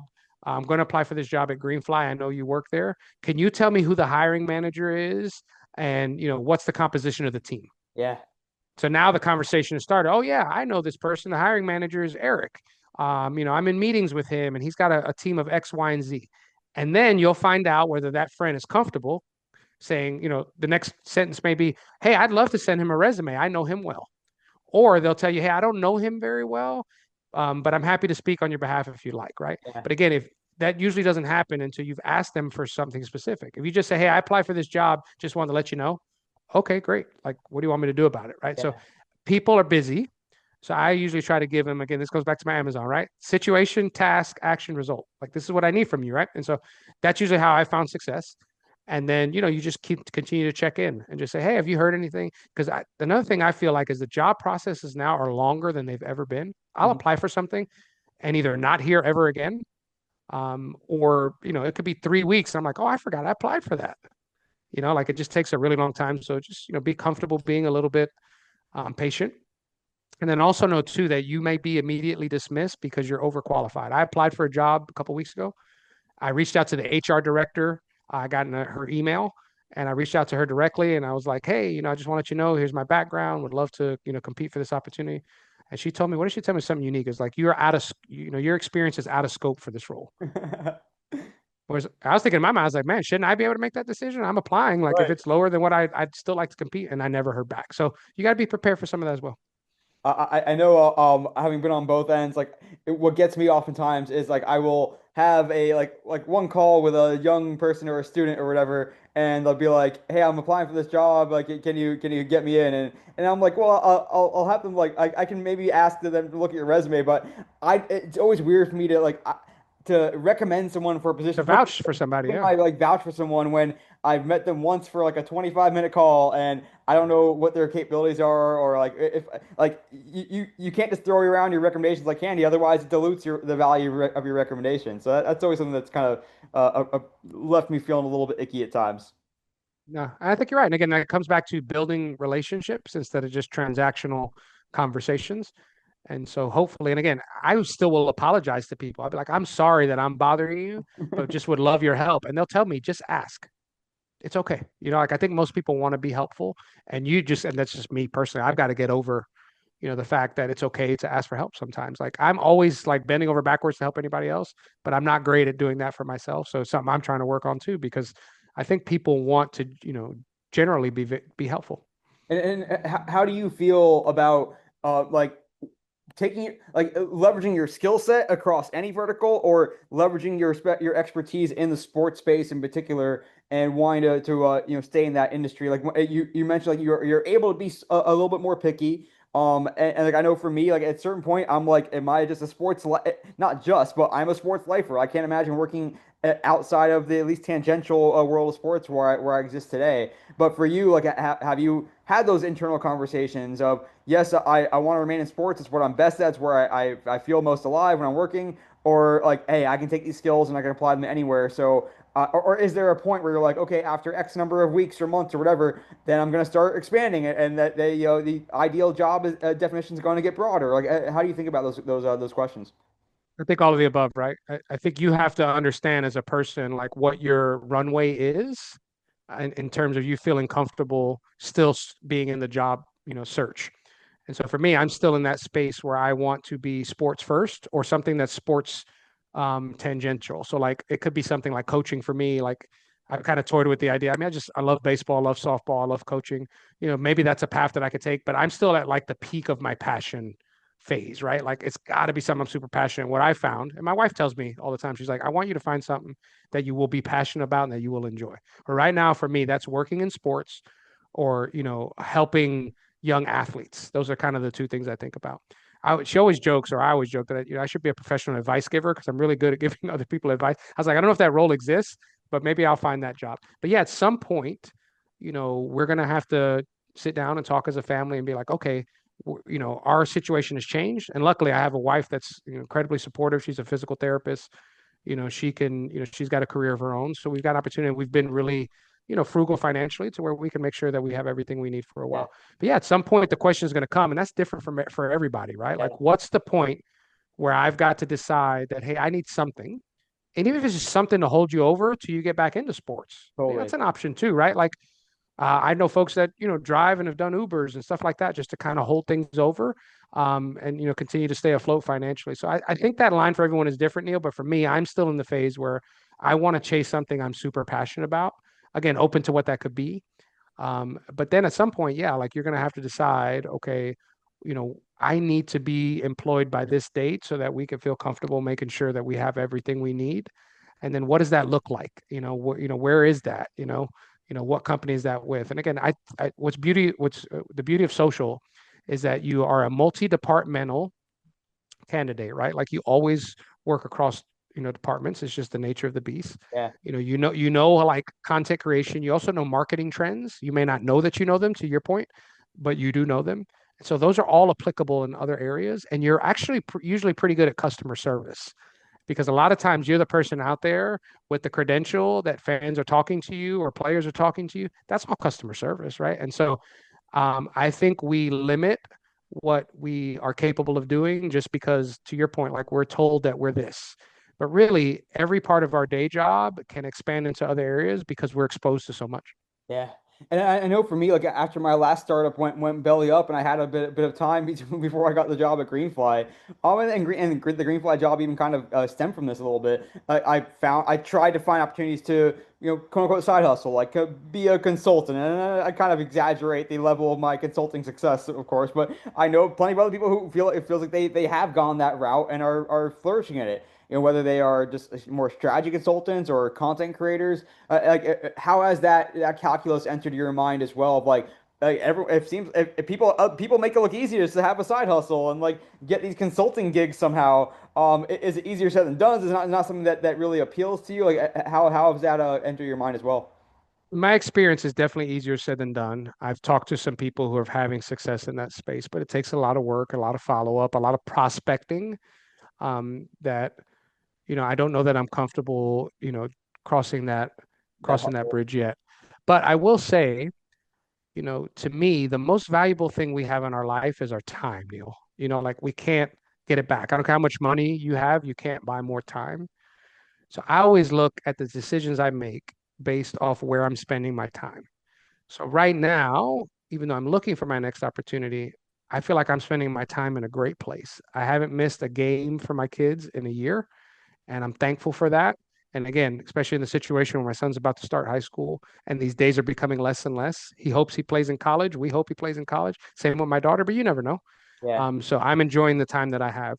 So to me, I always try to look at if I'm going to take something that's a side hustle or I'm going to take something on that's outside of a normal job, what does the time commitment look like? And is it worth my time to do it? And when Yeah. the calculus becomes yes, then consider it, of course. Yeah. But right now, I'm in a spot where that time, in my opinion, is better spent, being dad at home and making sure I could be present for them. Very well stated. A couple more quick ones, then we'll get to those Sure, yeah. that. But I can keep you all day, Eric. And I want to just touch on the mental health aspect of it all. I mean, I know I went through a prolonged job search myself. Like there are days when I felt really positive and enthusiastic. There are days where I was like, shit, I'm never gonna. This is not gonna happen for me. And you start questioning, you're feeling bad about yourself or whatever. Like, how have you grappled with the ups and downs, the roller coaster? Oh, I'm close to this job, or I'm waiting to hear back from this one. This person ghosted me. It can't be it can be frustrating, certainly. So how have you like felt that? And I hope, I'm sure, like having the love in your life with your family helps make sure that every day you have something to feel good about. But how have you navigated that? I mean, it's a tough area to talk about, but I want to dive into it. I think the uncertainty is hard, right? Like we all know it's going to work out at some point, but not knowing is the hardest part to go through. Yeah. And so I think for me, there's days I handle it well, and there's days I don't. Um, when the kids go to school and my wife is at work and I'm kind of staring at four empty walls, it's easy to kind of start to think, man, what happened that I'm in this situation? But then I usually try to pull myself out of it by thinking about, well, how fortunate am I to have the experience to be here too? So there's a couple of things that I really do that help me when I'm starting to struggle with that. Because I think sometimes the way I relate to it is I feel like when you are in this period of transition, you feel like the world is moving on and you're not. And you're kind of standing there watching the world happen around you.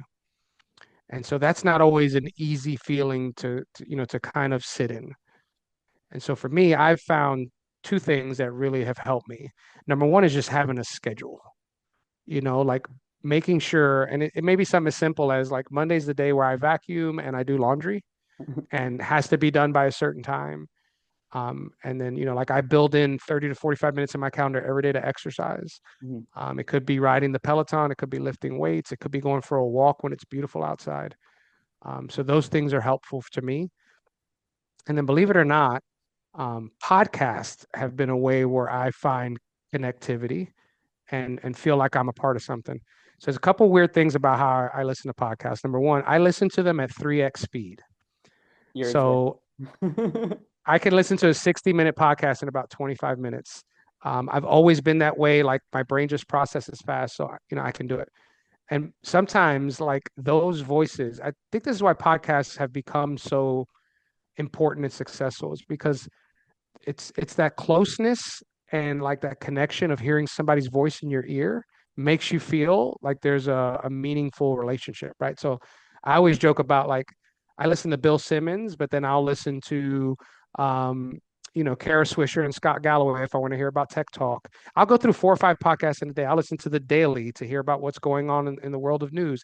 And then I'll listen to the Town where what's going on in movies and celebrity and like goes all the way. And I'll listen to a true crime podcast sometimes. So for me, and wrestling's another big thing. We're big wrestling fans in our house. So like there's some great wrestling podcasts out there. Um, but that helps me feel like I'm connected to something, even Yeah. though I may be by myself. And so whether I'm taking it on a walk with me or while I'm doing the dishes or while I'm, whatever other honey-do list my wife has created for me for that day, I've got, my earphones on and I've got a podcast that's queued up so I don't feel alone. I feel like there's somebody that's connected to me. And then, when the kids get home, it becomes easier because we're going to Yeah. practice or I'm coaching or I always joke like the Sunday scaries are something that people talk about. I have the reverse Sunday scaries. I love the weekend now Yeah. because on the weekend, I'm Derek's dad or I'm Coach Eric. And I have all this responsibility and I have all this ability to help and ability to share my wisdom. And whether I'm coaching a game, it's just fun. Sunday night, I hate Sunday night because Monday morning I go back to just being the guy who's back on his job search. And I've lost all that responsibility and all that connection. So I got the Sunday scares the other way. It's like the Sunday scares for me is that, oh, the weekend's over and I've got to remember that I've got work ahead to do that may not be easy or may not be something that makes me feel great all the time. Yeah. And again, that's a daily thing that you battle with. But, finding that community, finding some kind of schedule that fills your days, it's made it easier for me. But, there's days it's great. And there's days like you feel like, man, what a failure I must be to be in this situation. What did I do wrong that I'm here now? And it may not be anything. I don't think I did anything particularly wrong. It was just the Totally. factors of a certain economy, right? And so, but it does make you question, and that's normal. Um, but try to allow yourself not to sit in it all the time Yeah. because it's not good for you either. No, I really appreciate you going into that. And I know, like, well, A, I can give you lots of podcast recommendations. Guy, I'm a podcast fiend. I can't quite do 3x. I'm more like a 1.7, 1.8 guy myself, but still managed to get through quite a bit. And I know for me, when I was looking for a job as well, like, it's finding, setting mini goals every day, whether that's like, hey, I'm going to try to take this online course, or I'm going to like consume this ebook or this audiobook, or I'm going to learn something new today, or I'm gonna write this blog post, whatever it is. Like there's, you can still feel like you're accomplishing like little micro goals all the time that are making you better than you were yesterday. But I appreciate you going into that, and it's really important subject to marry on because everyone goes through it at some point in their career for sure. Everyone, best coaches in the world. Nick Saban got fired. Like it's just something, right? And again, more prevalent nowadays. I mean, how many government employees, are going through this transition after what, the past 6 months? Like, there's just different sectors are getting hit in different ways. And we're talking about this before everything started. I don't think this is something that's not going to be normal moving forward. Right. Like with AI and where that's going, and the ability to, um, do things and the way they compute, and like, their opportunities to, to scale jobs and change what the face of work looks like.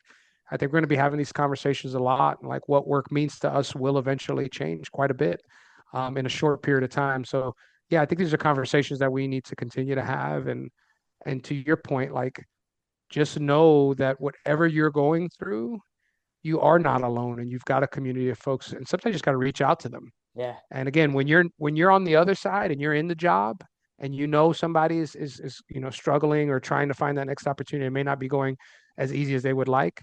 Be that person that reaches out to them too.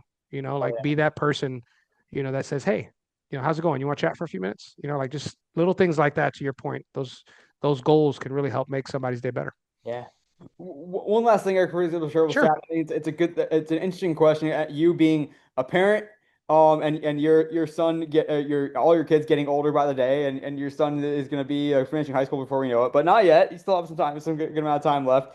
Or even if you're talking to young people, students, whoever it is, like everyone's kind of grappling with this question right now, and it's not just sports, not just social, it's every industry, it's every kind of job path, and like if I think about my nieces and nephews, and like what is their job market going to look like? Or should they think about college? Should they not be thinking about college? What kind of skills are going to be still be relevant in 10 years, in 15, 20 years? So if you're talking to a student, or if you're thinking about your own kids even, and whether that is preparing them for a job in sports, preparing them just for any sort of job, like what kind of advice, or if you were starting today, if you were starting your career today, like or starting college today to prepare for a career, like, what's your advice? Like, how do you think about it? Like, there's no right or wrong answer. I just want to pick your brain. So I think what we talk about with our kids are jobs versus careers. And not saying that one is better than the other, but there is a difference. A job is something you do every day, that allows you, to your point, to satisfy whatever you need to so that you can live. A career is something that you're passionate about and that you can build. And so what we're having them think about, and especially my son as he heads into ninth grade next year, is, which path do you want to take? Because they each have different distinct lanes of how you get there. So job is different, right? My brother is a helicopter mechanic, and he went to a kind of a technical school to get that skill. And he's been doing that job for, I think, 15, 20 years now. Super happy, pays well. He's 9 to 5 for the most part. And on his weekends, he enjoys time with his kids. He's got a pool in his backyard in Alabama. He loves it. And that's what makes him happy. Yeah. But it's just a job for him, and that's okay.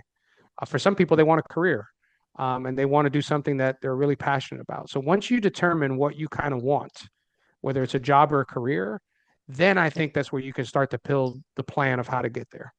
So right now, my son tells me, he wants to play professional baseball. I don't know where he got that from. Of course, he got that from me. Um, but even I tell him all the time, even if you're lucky enough or talented enough to reach that level, everybody stops playing. I said, Ken Griffey Jr. stopped playing. Do you know what he does now?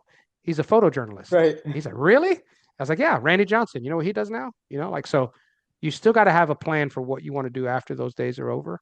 And so right now he says that he wants a career. And I said, well, what kind of career? I really like, coaching. I think that could be fun. I like seeing what you do, Dad. Or, I want to be a math teacher, or I want to be a lawyer. That's something that's popped in his brain. I was like, okay, well, each one of those paths requires different commitment levels. Let's talk about it. This is what you need. I was like, a lawyer, you have to have a postgraduate degree. Well, Dad, what's that? Well, it's like, after you go for 4 years, then you've got to go for more. And he's like, do I know anybody like that? I said, yeah, your mom. She's a physical therapist. She had to go get hers. Yeah. And, the guy that I coach with, he's a lawyer too. So it's like, it's making folks visualize what they want for themselves, and then building a plan and a path of action to do it. There's that great quote: "You can't, if you can't see it, you can't be it." And so, you as an individual person, whether that's somebody graduating from college or somebody that's 15 years old, you have to visualize for yourself what you want. And I visualized wanting to work in professional sports. Now, my original goal was to do it as the general manager of the Yankees. I didn't get there, but I got there in other ways. So I would tell them to visualize what they want, and then build a path to get there, right? He who fails to plan plans to fail. And so really work hard to think about, okay, I want to be a lawyer. Here's the steps I need to do. Here's the work I need to do to get there. I'm just a big believer in that, in process. And again, that's just the athlete in me. the coach in me, Yeah. like I will always look at the process over your results. Results can be fluky, they can be lucky. Process is not. So what is your process that you're building? My son told me this year, Dad, I want to throw 80 miles an hour. He's a left-handed pitcher and he's going to his freshman year. And I want to throw 80 next year and I want to be able to grab the rim. Okay. Is that your goal? Well, here's the plan. Here's what you show me your plan. Yeah. Where are you going to work out? How are you going to long toss? Reverse And engineered. he may reach those goals, yeah, and he may not. But at least he knows that there's work to be done to reach goals and to make things happen. So that's what I would tell them. Keep working, man. You never know. AI is going to create. 5 years ago, one of the safest jobs in the world was to be a coder. Right. How's that job? How's that job right now? Totally. Yeah, so you never know. But if you work hard and you have some kind of process in place, you'll be able to adjust when things change. Is it foolhardy to try to make these prognostications of like if your son or someone else is like, hey, I want to be an animator or a graphic artist or whatever, or a copywriter or a journalist even, or a journalist probably not the best example, but like something that seems like it's ripe to go away in the age of generative AI, or at least become much diminished. You might be like, well, maybe not, maybe don't choose that direction, or is it not worth having these existential prognostications at this point? You just don't know, right? So like you can't eliminate anything. We didn't know social media would exist 15 years ago. We Right. didn't know the iPhone would. So like how you can't limit yourself. Like if your dreams don't scare you, they're probably not big enough.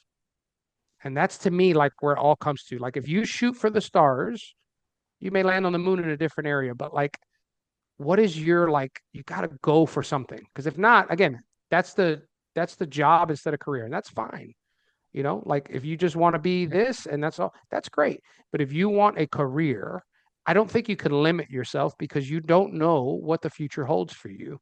You just know that you want to chase something that you care about. And again, using baseball as an example, I wanted to play baseball, right? Instead, I ended up writing about baseball, covering baseball, moving to football, you know, working at the ACC where 8 million sports, right? Like working a Super Bowl, working in NBA finals.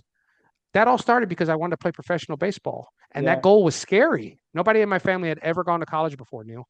Wow. And like, how can you even think about playing pro? You're in Daleville, Alabama. There's like 4,000 people in this town. What are you, nuts? I'm going for it. But I got to Montevallo because of that goal. Yeah. And there I met Dwayne. And there I met my wife.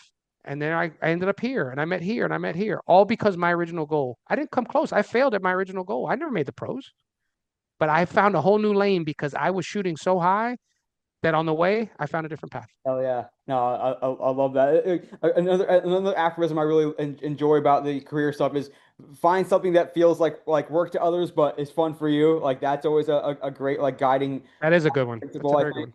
one. And what's really cool to me is that like the it always astonishes me that like the job that I have today didn't exist when my dad was my age, and like if he couldn't have said what his son's gonna do, or my mom couldn't have said the same thing, and so I always it's exciting to consider like that your kids might be in a job that doesn't exist today, and that's it's definitely an exciting thing to and realize that stuff moves quickly, and better chase your passions, chase your dreams because you'll land somewhere that you're meant to be. For sure. No, I couldn't agree more.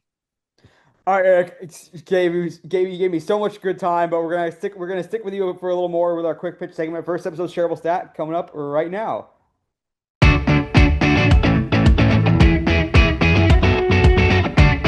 Just great stuff being able to talk to Eric. One of my good buddies in the space.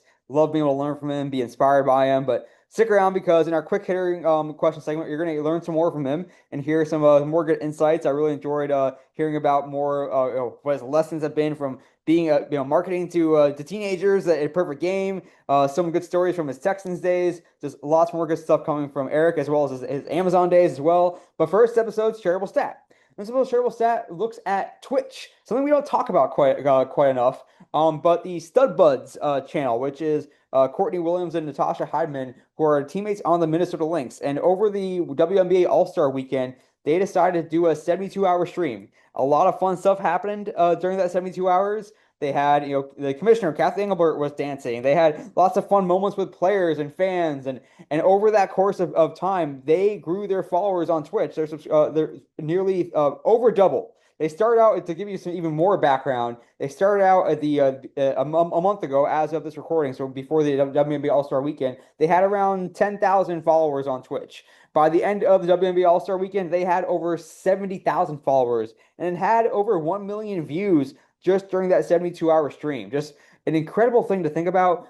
Twitch, something that it's not on the tip of the tongue for anyone when they think about their social media strategy. It's still like for a while was thought just as a video gaming space. It still is to a large degree, but the just chatting function is continuing to grow, and it's a place for fans to hang out and an interesting place for athletes to try to activate, and let alone for sports teams to activate. We haven't seen a ton over the years, but we have certainly seen some here and there, especially the athletes who are more into video gaming. We also have seen some crossovers.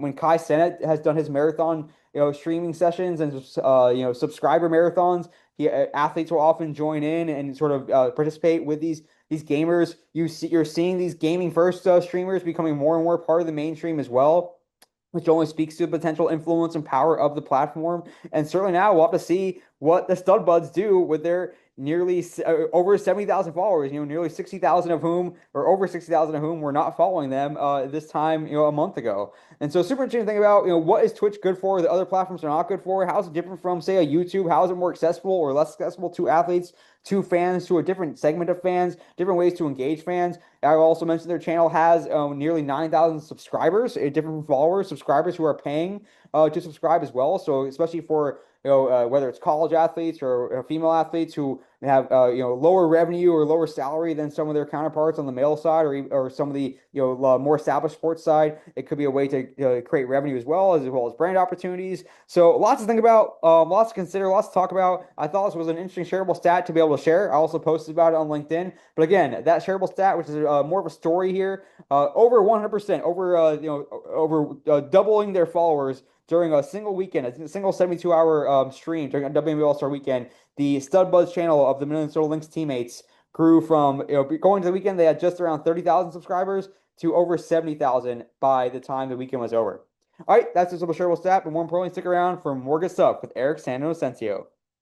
Right back to this episode of Shareable Stat. I'm joined once again by Eric SanInocencio. Eric, you kicked ass in your interview. That was really good for me and hopefully for you as well, and hopefully all the It listeners. was. Are you now ready for some quick pitch? Let's do it. All right, let's see how the old arm is doing. Oh, we're gonna throw some pitches at you.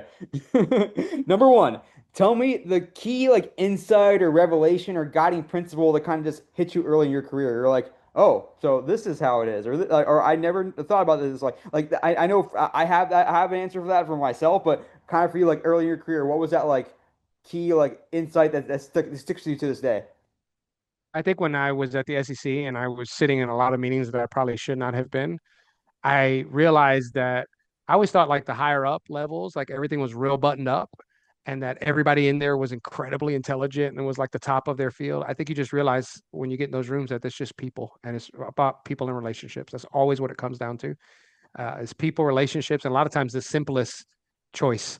So yeah, that was pretty eye-opening. Again, you're sitting in some of those meetings where they're discussing like expansion and this, that, and the other, and you're just like, man, this is about people and relationships. That's really what it comes down to, especially in sports. It's so insular that way.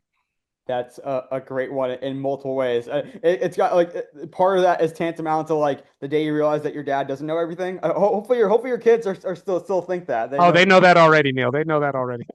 I mean, now ChatGPT knows everything, so it's That's true. That's good. true. Number two for Eric, tell me, during your time as an adjunct professor, the most important lesson that you wanted to leave your students with, and then also what's the most important or most interesting or important lesson you learned from them? Most important lesson that I wanted them to leave with is that um, you have to be able to articulate your successes. And so we spent a lot of time thinking about like when a project was over, how could we articulate what we did and why it went right or wrong? I think that's a missed part for a lot of folks in the social space is they can say, "Oh, I have this great idea," but they maybe don't follow it up with, "Okay, this is why it matters. This is like, Yeah. the steps that we took." So just being able to articulate that. And so I would spend a lot of time with them during our classes of, "Okay, you turned in this paper. This is the research you did. Let's talk through whether this worked or not and be able to communicate it to me more so than what's written on a page." What was the second one? Sorry. The most important lesson you learned from them, whether First like important lesson. Most important lesson I learned from them was just how much of an impact you can have And again, I did it remotely when I was an adjunct. And so I was like, oh, I really wish I could be in a classroom, but I've since done some other teaching in person, and it's amazing. Like you'll find somebody years down the line that will come up to you and be like, "Hey, you spoke to my class once, and you said X, Y, and Z, and it really was helpful to me." You don't realize how much you can help somebody Yeah. just by simplifying something for them. So yeah, it's really valuable and it makes you feel kind of special to be able to have that privilege to do that. It's so powerful. Like when you start to realize how many lives you can touch, and then and that they pay it forward, and so on and so on, and that's how we all get better together. Number three, going back to your time with the Texans, tell me your favorite content and or campaign from your time with the Texans. Yeah, that's an easy one. So we did Coach Kiran, which was our first kind of influencer partnerships. There's a wonderful actor, influencer, and comedian, Kiran Harris. He's from Houston. He lives in LA now. He became the Madden spokesplayer later. I don't know if you remember from that series that he did. That was him. But before that, I saw him at a game and he was hugging like Deshaun Watson and DeAndre Hopkins. I was like, who is this guy? And then I looked him up and his videos were hilarious. They were funny. And so I had our folks send him a DM on Instagram and I was like, hey, would you mind doing something with us? And so he came to the office and he sat and I got this crazy idea. I was like, do you remember the coach, the John Gruden series with the quarterbacks where he would kind of sit and Yeah. kind of pick them apart? I was like, how about we do that? And you're Coach Karan, but you're going to start like doing stuff that has nothing to do with football. He's like, what do you mean? And I was like, I knew DeAndre Hopkins and him were kind of friendly.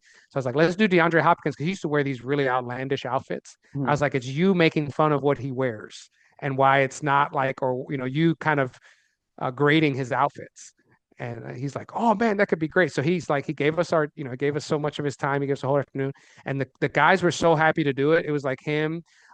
We had the kicker do it, Kaimi Fairbairn. We did this funny video skit where he was doing a tour of the building and nobody knew it was Kaimi Fairbairn but him. And he was in the elevator Yeah. and he was telling everybody, this is Kaimi Fairbairn. And like nobody knew because he was a kicker. It was real funny. And then he used to do Coach Karan. They kept him after I left too. Like just these funny skits of like, this is how you should work out, or it was kind of a precursor to the Coach Al skits. And again, I'm not saying that the Yankees copied us in any way. They did something amazing with Coach Al. That was really fun. But we did a version of that. And to have somebody that was from Houston, Yeah. that really was a fan of the team, that really resonated with our audience and they knew who he was, especially a segment of our audience we didn't talk to a ton. It was really special for me. And I still text him from time to time. I'd be like, man, I'll send him pictures. I'd be like, you remember when we did this? And, like, it was really great. It was really fun. And those videos did really well. That's awesome. And here we are today now where people have like directors of influencers in their title as well. Oh, isn't that crazy? It's a Yeah. built-in department. That's awesome. Number four, going back to your time at Amazon, tell me the most memorable project or campaign from your time with Amazon. Oh, most memorable project or campaign. I think it's man, that was really hard. I would say just we did a series of videos with with entrepreneurs talking about like why it was important they started their own business. It had nothing to do with Amazon. Just telling those stories. We did a series of them. We had two real like series that stood out. The first one was Hi, I'm an Amazon seller, is more introductory. But the other series we had, so there's a member of our team, her name is Camille Cherry. She really liked the series Humans of New York. I don't know if you're familiar with Yeah, this, for but sure. it's great, right? And so she wanted to do Sellers of Amazon, which was like a written version of this, where it's like I'm telling my story in four parts. It's written kind of in that social first copywriting style. We got pictures, and some of them will really share like these amazing times where they were, battling drug addiction, but they came back through it, or they were in the military and really struggled with PTSD. Or one guy that always sticks out with me, Ujama Lighting. He told the story about how lights to him he sold lights because it meant that his lights could help families have these special moments together, whether it was at a kitchen table or is in a living room. Yeah, And his lights lasted longer, but he's like, to me, my lights are a part of them being able to grow as a family. And I was like, what a unique way to look at selling lights. And it was just really fun to hear them kind of tell those stories. that's some great storytelling in a nutshell there, and it's cool that Yeah. it doesn't have to be like sports and like these more traditional like things you see on ESPN. It can be there's great stories to be told in every sector, and you got to certainly explore some there. That's awesome. That's an awesome campaign. It was fun. Number five, this is going to be a pretty tough one. The most impressive athlete or athletes that you've seen perform up close. Who is someone that you're Ooh. like, holy shit, that person is not the same species as me? JJ Watt. There was one year, and I can't remember, it's 15 or 16, where he was like in the MVP running. We were running him out as a tight end. He was doing fade routes and scoring touchdowns. And there's one great, you guys can go look it up. It's an NFL Network when he was mic'd up, and we were playing the Titans, and he had just sacked somebody, caused a fumble. And we had it in the red zone, and he literally ran off the field, and Coach O'Brien sent him back out there, and then he ran like an out route and caught a touchdown. Like it was incredible. And again, you have to think about the size that he is. Like he's 6'5", 300 pounds.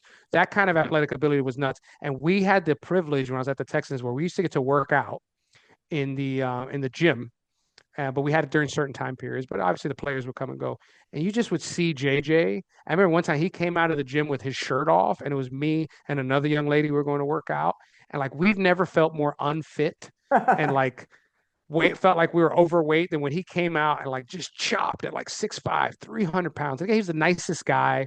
The stories of him, what he's done for the city of Houston, obviously with Hurricane Harvey, but like there's so many things that JJ did for the community that nobody knows about because he just did them because it was the right thing to do. Tremendous human, great person, but like from an athlete perspective, like some of the things he would do on the field, I was just like, this guy's 300 pounds. Like he caught a fade. I think it was against the Browns. We literally lined him up out wide, Neil, and he like made a move and caught a fade as a touchdown. He's 300 pounds. It's incredible. So yeah, like I think JJ Watt to me, most impressive athlete I've ever been around. That is awesome. I don't think you'll get too many disagreements with that one, especially for anyone who saw him play up close in person back in the Houston days. That's awesome. Number six. I'm intrigued by this question. Tell me, based on your time, really studying these demographics, not this demographic, but these various segments, and you mentioned you almost had to chop them up into mini segments as well. What should we know based on your time at Perfect Game? What should we know about Gen Alpha? So again, I'll give you some of the statistics of what we learned. I think when you're 9 to 13 years old, the biggest sphere of influence are your parents and the kids that you play sports or have activities with. Like it's really that simple. It's like the Sandlot version of life. And so it's really unique, like how you try to market to them because they're just not exposed to everything yet. What I found really unique about the 16 to 18 demographic is how much a veteran of social media that they are. So most studies will tell you that people are on their phone anywhere between 7 to 9 hours a day, which is terrifying to think about. So let's say 8 hours a day, right? So over the course of a week, you can do the math, right? Like it's 170 some odd hours. You do that so by the time they're 16, 18 years old and they've been on social media 3 or 4 years, they've got years of experience on social media. And so they've been through all the negativity of it. And so what you need to know about them is what matters to them is who they aspire to be. It's really actually quite unique. So when I was at PG, we had the All-American Classic, which is their version where all the top players in the country come and play against each other. We had like Gary Sheffield there, Trevor Hoffman, like folks that Alfonso Soriano, folks that me and you would go nuts about. Players didn't care anything about that. They cared about the kids who were just All-Americans a year ago and Yeah. were in minor league ball, or the Christian Moores of the world that played at Tennessee at the time. A few of those guys came out and they were mobbed because to them, that's who they aspired to be like. And so it's a unique way of thinking about like how you market to them, and what we think is cool is not necessarily what they think is cool. Totally. No, that's some great insights there. And what a fascinating time to be studying these young demos that like we all aspire to understand, like what do they care about? How do we reach them and how do we engage them? All that good stuff. Number seven, it just is more generalized, I guess. Like, how do you personally learn and keep up with the latest and greatest, whether that's marketing trends and tactics or technologies or social platforms? Like, what's your diet like, and how do you go about making sure that you eliminate as much FOMO as you can? I'm a little bit older, so this might be unique to me, but I'm a big newsletter fan. I've signed up to probably 10 to 12 different newsletters that, cover lots of different topics, marketing, AI and automation. Some commerce ones, and there's the general ones like HubSpot, Matt Navarro has one, all that kind of stuff like that. So I'm a big newsletter person that allows me to kind of scan on a daily basis. Yeah. Okay, if this particular campaign that say a beauty company did caught my eye, I can go read and research more. So it's just more so like being aware of all the things that are happening. If there's big changes being made to Instagram's algorithm, for example, and Adam Mosseri does a big, podcast about it, then I can read. So like I'm a big newsletter person, and it's helped me because I can curate the content that I'm getting. Again, I do that for whether it's political, whether it's news or stuff like that. Just in general, I really like newsletters. You and me both. I am definitely a big adherent to several newsletters, and that's how I start most of my most of my days now. I walk on the treadmill and going through 10, 12 newsletters. All Yep, right, for hey, sure. time for our food question, Eric. I'm excited about this one because it's a double, a two-part food question. First off, if I come up there and we hang out up there in Washington, tell me the best meal to get and where to get it, and then also closer to your heart probably, or maybe, given where you grew up, the best barbecue anywhere in the country you've ever had. Yeah, I'll do the second one first because to me that's easy. That's Killen's Barbecue in Houston. Um, they open and you have to stand in line.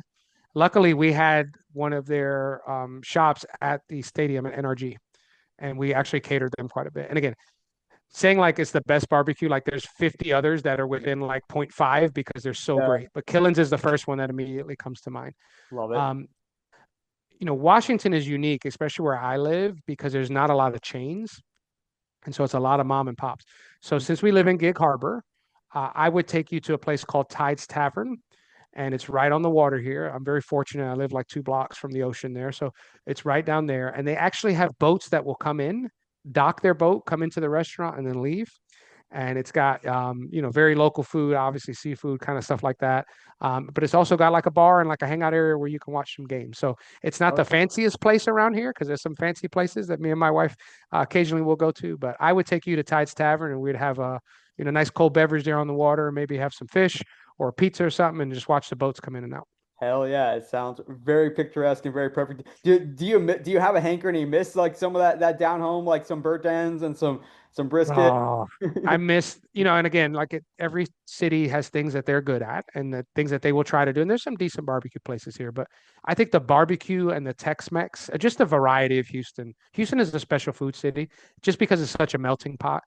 The Indian food, the Tex-Mex, all kinds of different cuisine. And of course, the barbecue is next level. I mean, the steak places in Houston, don't get me started on some of Oh those. I yeah. mean, there's some great food in Houston, but I do miss it from time to time. But the beauty of it is when you get to go visit these places, you get to immediately like jump right back into the cuisine. But yeah, Houston's a really, it may not be an underrated food town. I mean, I don't know how people rate it, but I think it's the best food town I've ever lived in. Hell yeah. Love that. All right, we talked a lot about careers throughout this podcast, and so I like this question. And you may have already answered part of it, but let's start with the first part. Tell me, what would an elementary school age Eric have said he wanted to be when he grew up? I think I know the answer to this question though. Professional baseball player. Yeah. Okay, I guess like, to add some more color to it, who was that? Who was that ball player that you were idolized growing up? So I had two. Derek Jeter. Obviously, my son's named Derek. I have a signed Derek Jeter ball behind me right over Hell there. So yeah. I grew up in the Bronx and the Yankees. He was about 15 when he first showed up, actually 14 in '95, and just being able to watch him grow. And I've always like admired. But I also love Ken Griffey Jr. And I know that sounds like a homer pick because I live out here in Seattle, but I used to play his video game on Super Nintendo, Ken Griffey Jr. Best game Baseball. ever. Hell yeah. It was fantastic. And so, like, just watching how much fun he enjoyed, he was the first person that made it kind of cool to wear your hat backwards when you hit. And now you go, like, and I'm coaching, like I said, lots of kids, they all, hit BP with their hat backwards. That's Griffey, and like what he was able to do and how cool he made the game seem. Those are my two guys. I love those guys. Love that. All right, last one here. This is gonna be an interesting one. I want to touch on the fact that you worked both at the SC and the ACC, two college conferences that as of today still exist. So I want you to make a prediction in the year 2030. What's the SEC going to look like, and what's the ACC going to look like? Is it going to look the same? Are there going to be more schools? Is there going to be consolidation? What's your bold prognostication for I guess 5 years from now? I think in 5 years they'll still be the same. If you'd have told me 2035, I might have thought a little different. I think the SEC is going to be, it's going to be so hard. Like, I mean, the amount of talented programs across the board, right? Like you looked at the final eight of the women's college softball. I think like 4 or 5 of them were SEC because you just added Oklahoma, one of the best softball teams of all time. Dude, So I think it's going to be so hard, and I think the year-to-year changes are going to be really like dramatic. So I don't think it's going to be where Alabama or Georgia wins every year. It's just not going to be possible. There's going to be too many good players, too many good teams across each sport. So I think domination is going to be harder to come by. I think the ACC is going to be competitive at the highest levels of every sport, but maybe not the same amount of depth that they used to have, just because the transfer portal flows up, right? And we've yeah. seen it out here at the University of Washington. Washington State, like where they fit into the larger scope of things. So I think the SEC is going to be like so hard, and the ACC, there's going to be teams that pop for a couple of years, and there's always going to kind of be a revolving door. just because the nature of the beast. But I think they'll still be intact as the way they are. But it'll be interesting to see, like, as consumption habits change and what people decide to do in terms of, monetizing, college sports. You've seen some private equity talked about coming in. It's going to Yeah. change a lot. There's no sport that's changing more than college athletics. And I think it's going to be a reverse side of that as well. I mean, you already saw Michigan freeze hiring and say they're going to reduce their staff. It's going to Yeah. happen everywhere. So I think things are going to change, and it'll be interesting to see what that landscape looks like. But my guess is they'll both be intact as they are, Yeah. at least for the next 5 years. Yeah, and for now, it seems like Florida State and Clemson and like they're satisfied with the ACC. For now, we'll see how it plays out in the future. But yeah, I think you're spot on. I think 5 years it should still look somewhat similar to how we look today. Down the road, who knows? Maybe it'll be a SEC and Big Ten world, and everyone else will just be lucky to be part of their world.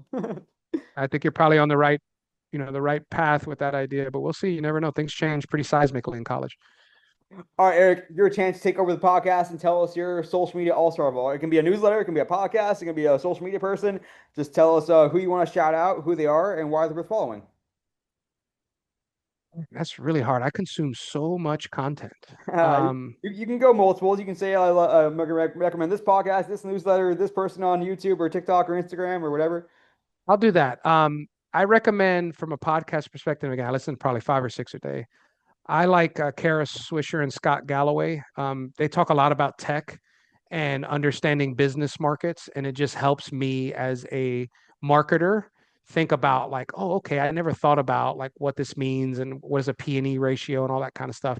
And I think Kara Swisher is really brilliant when it comes to understanding tech, and especially like the leaders of tech. Like, she's Yeah, pretty good at explaining like what makes them tick and how things will move forward.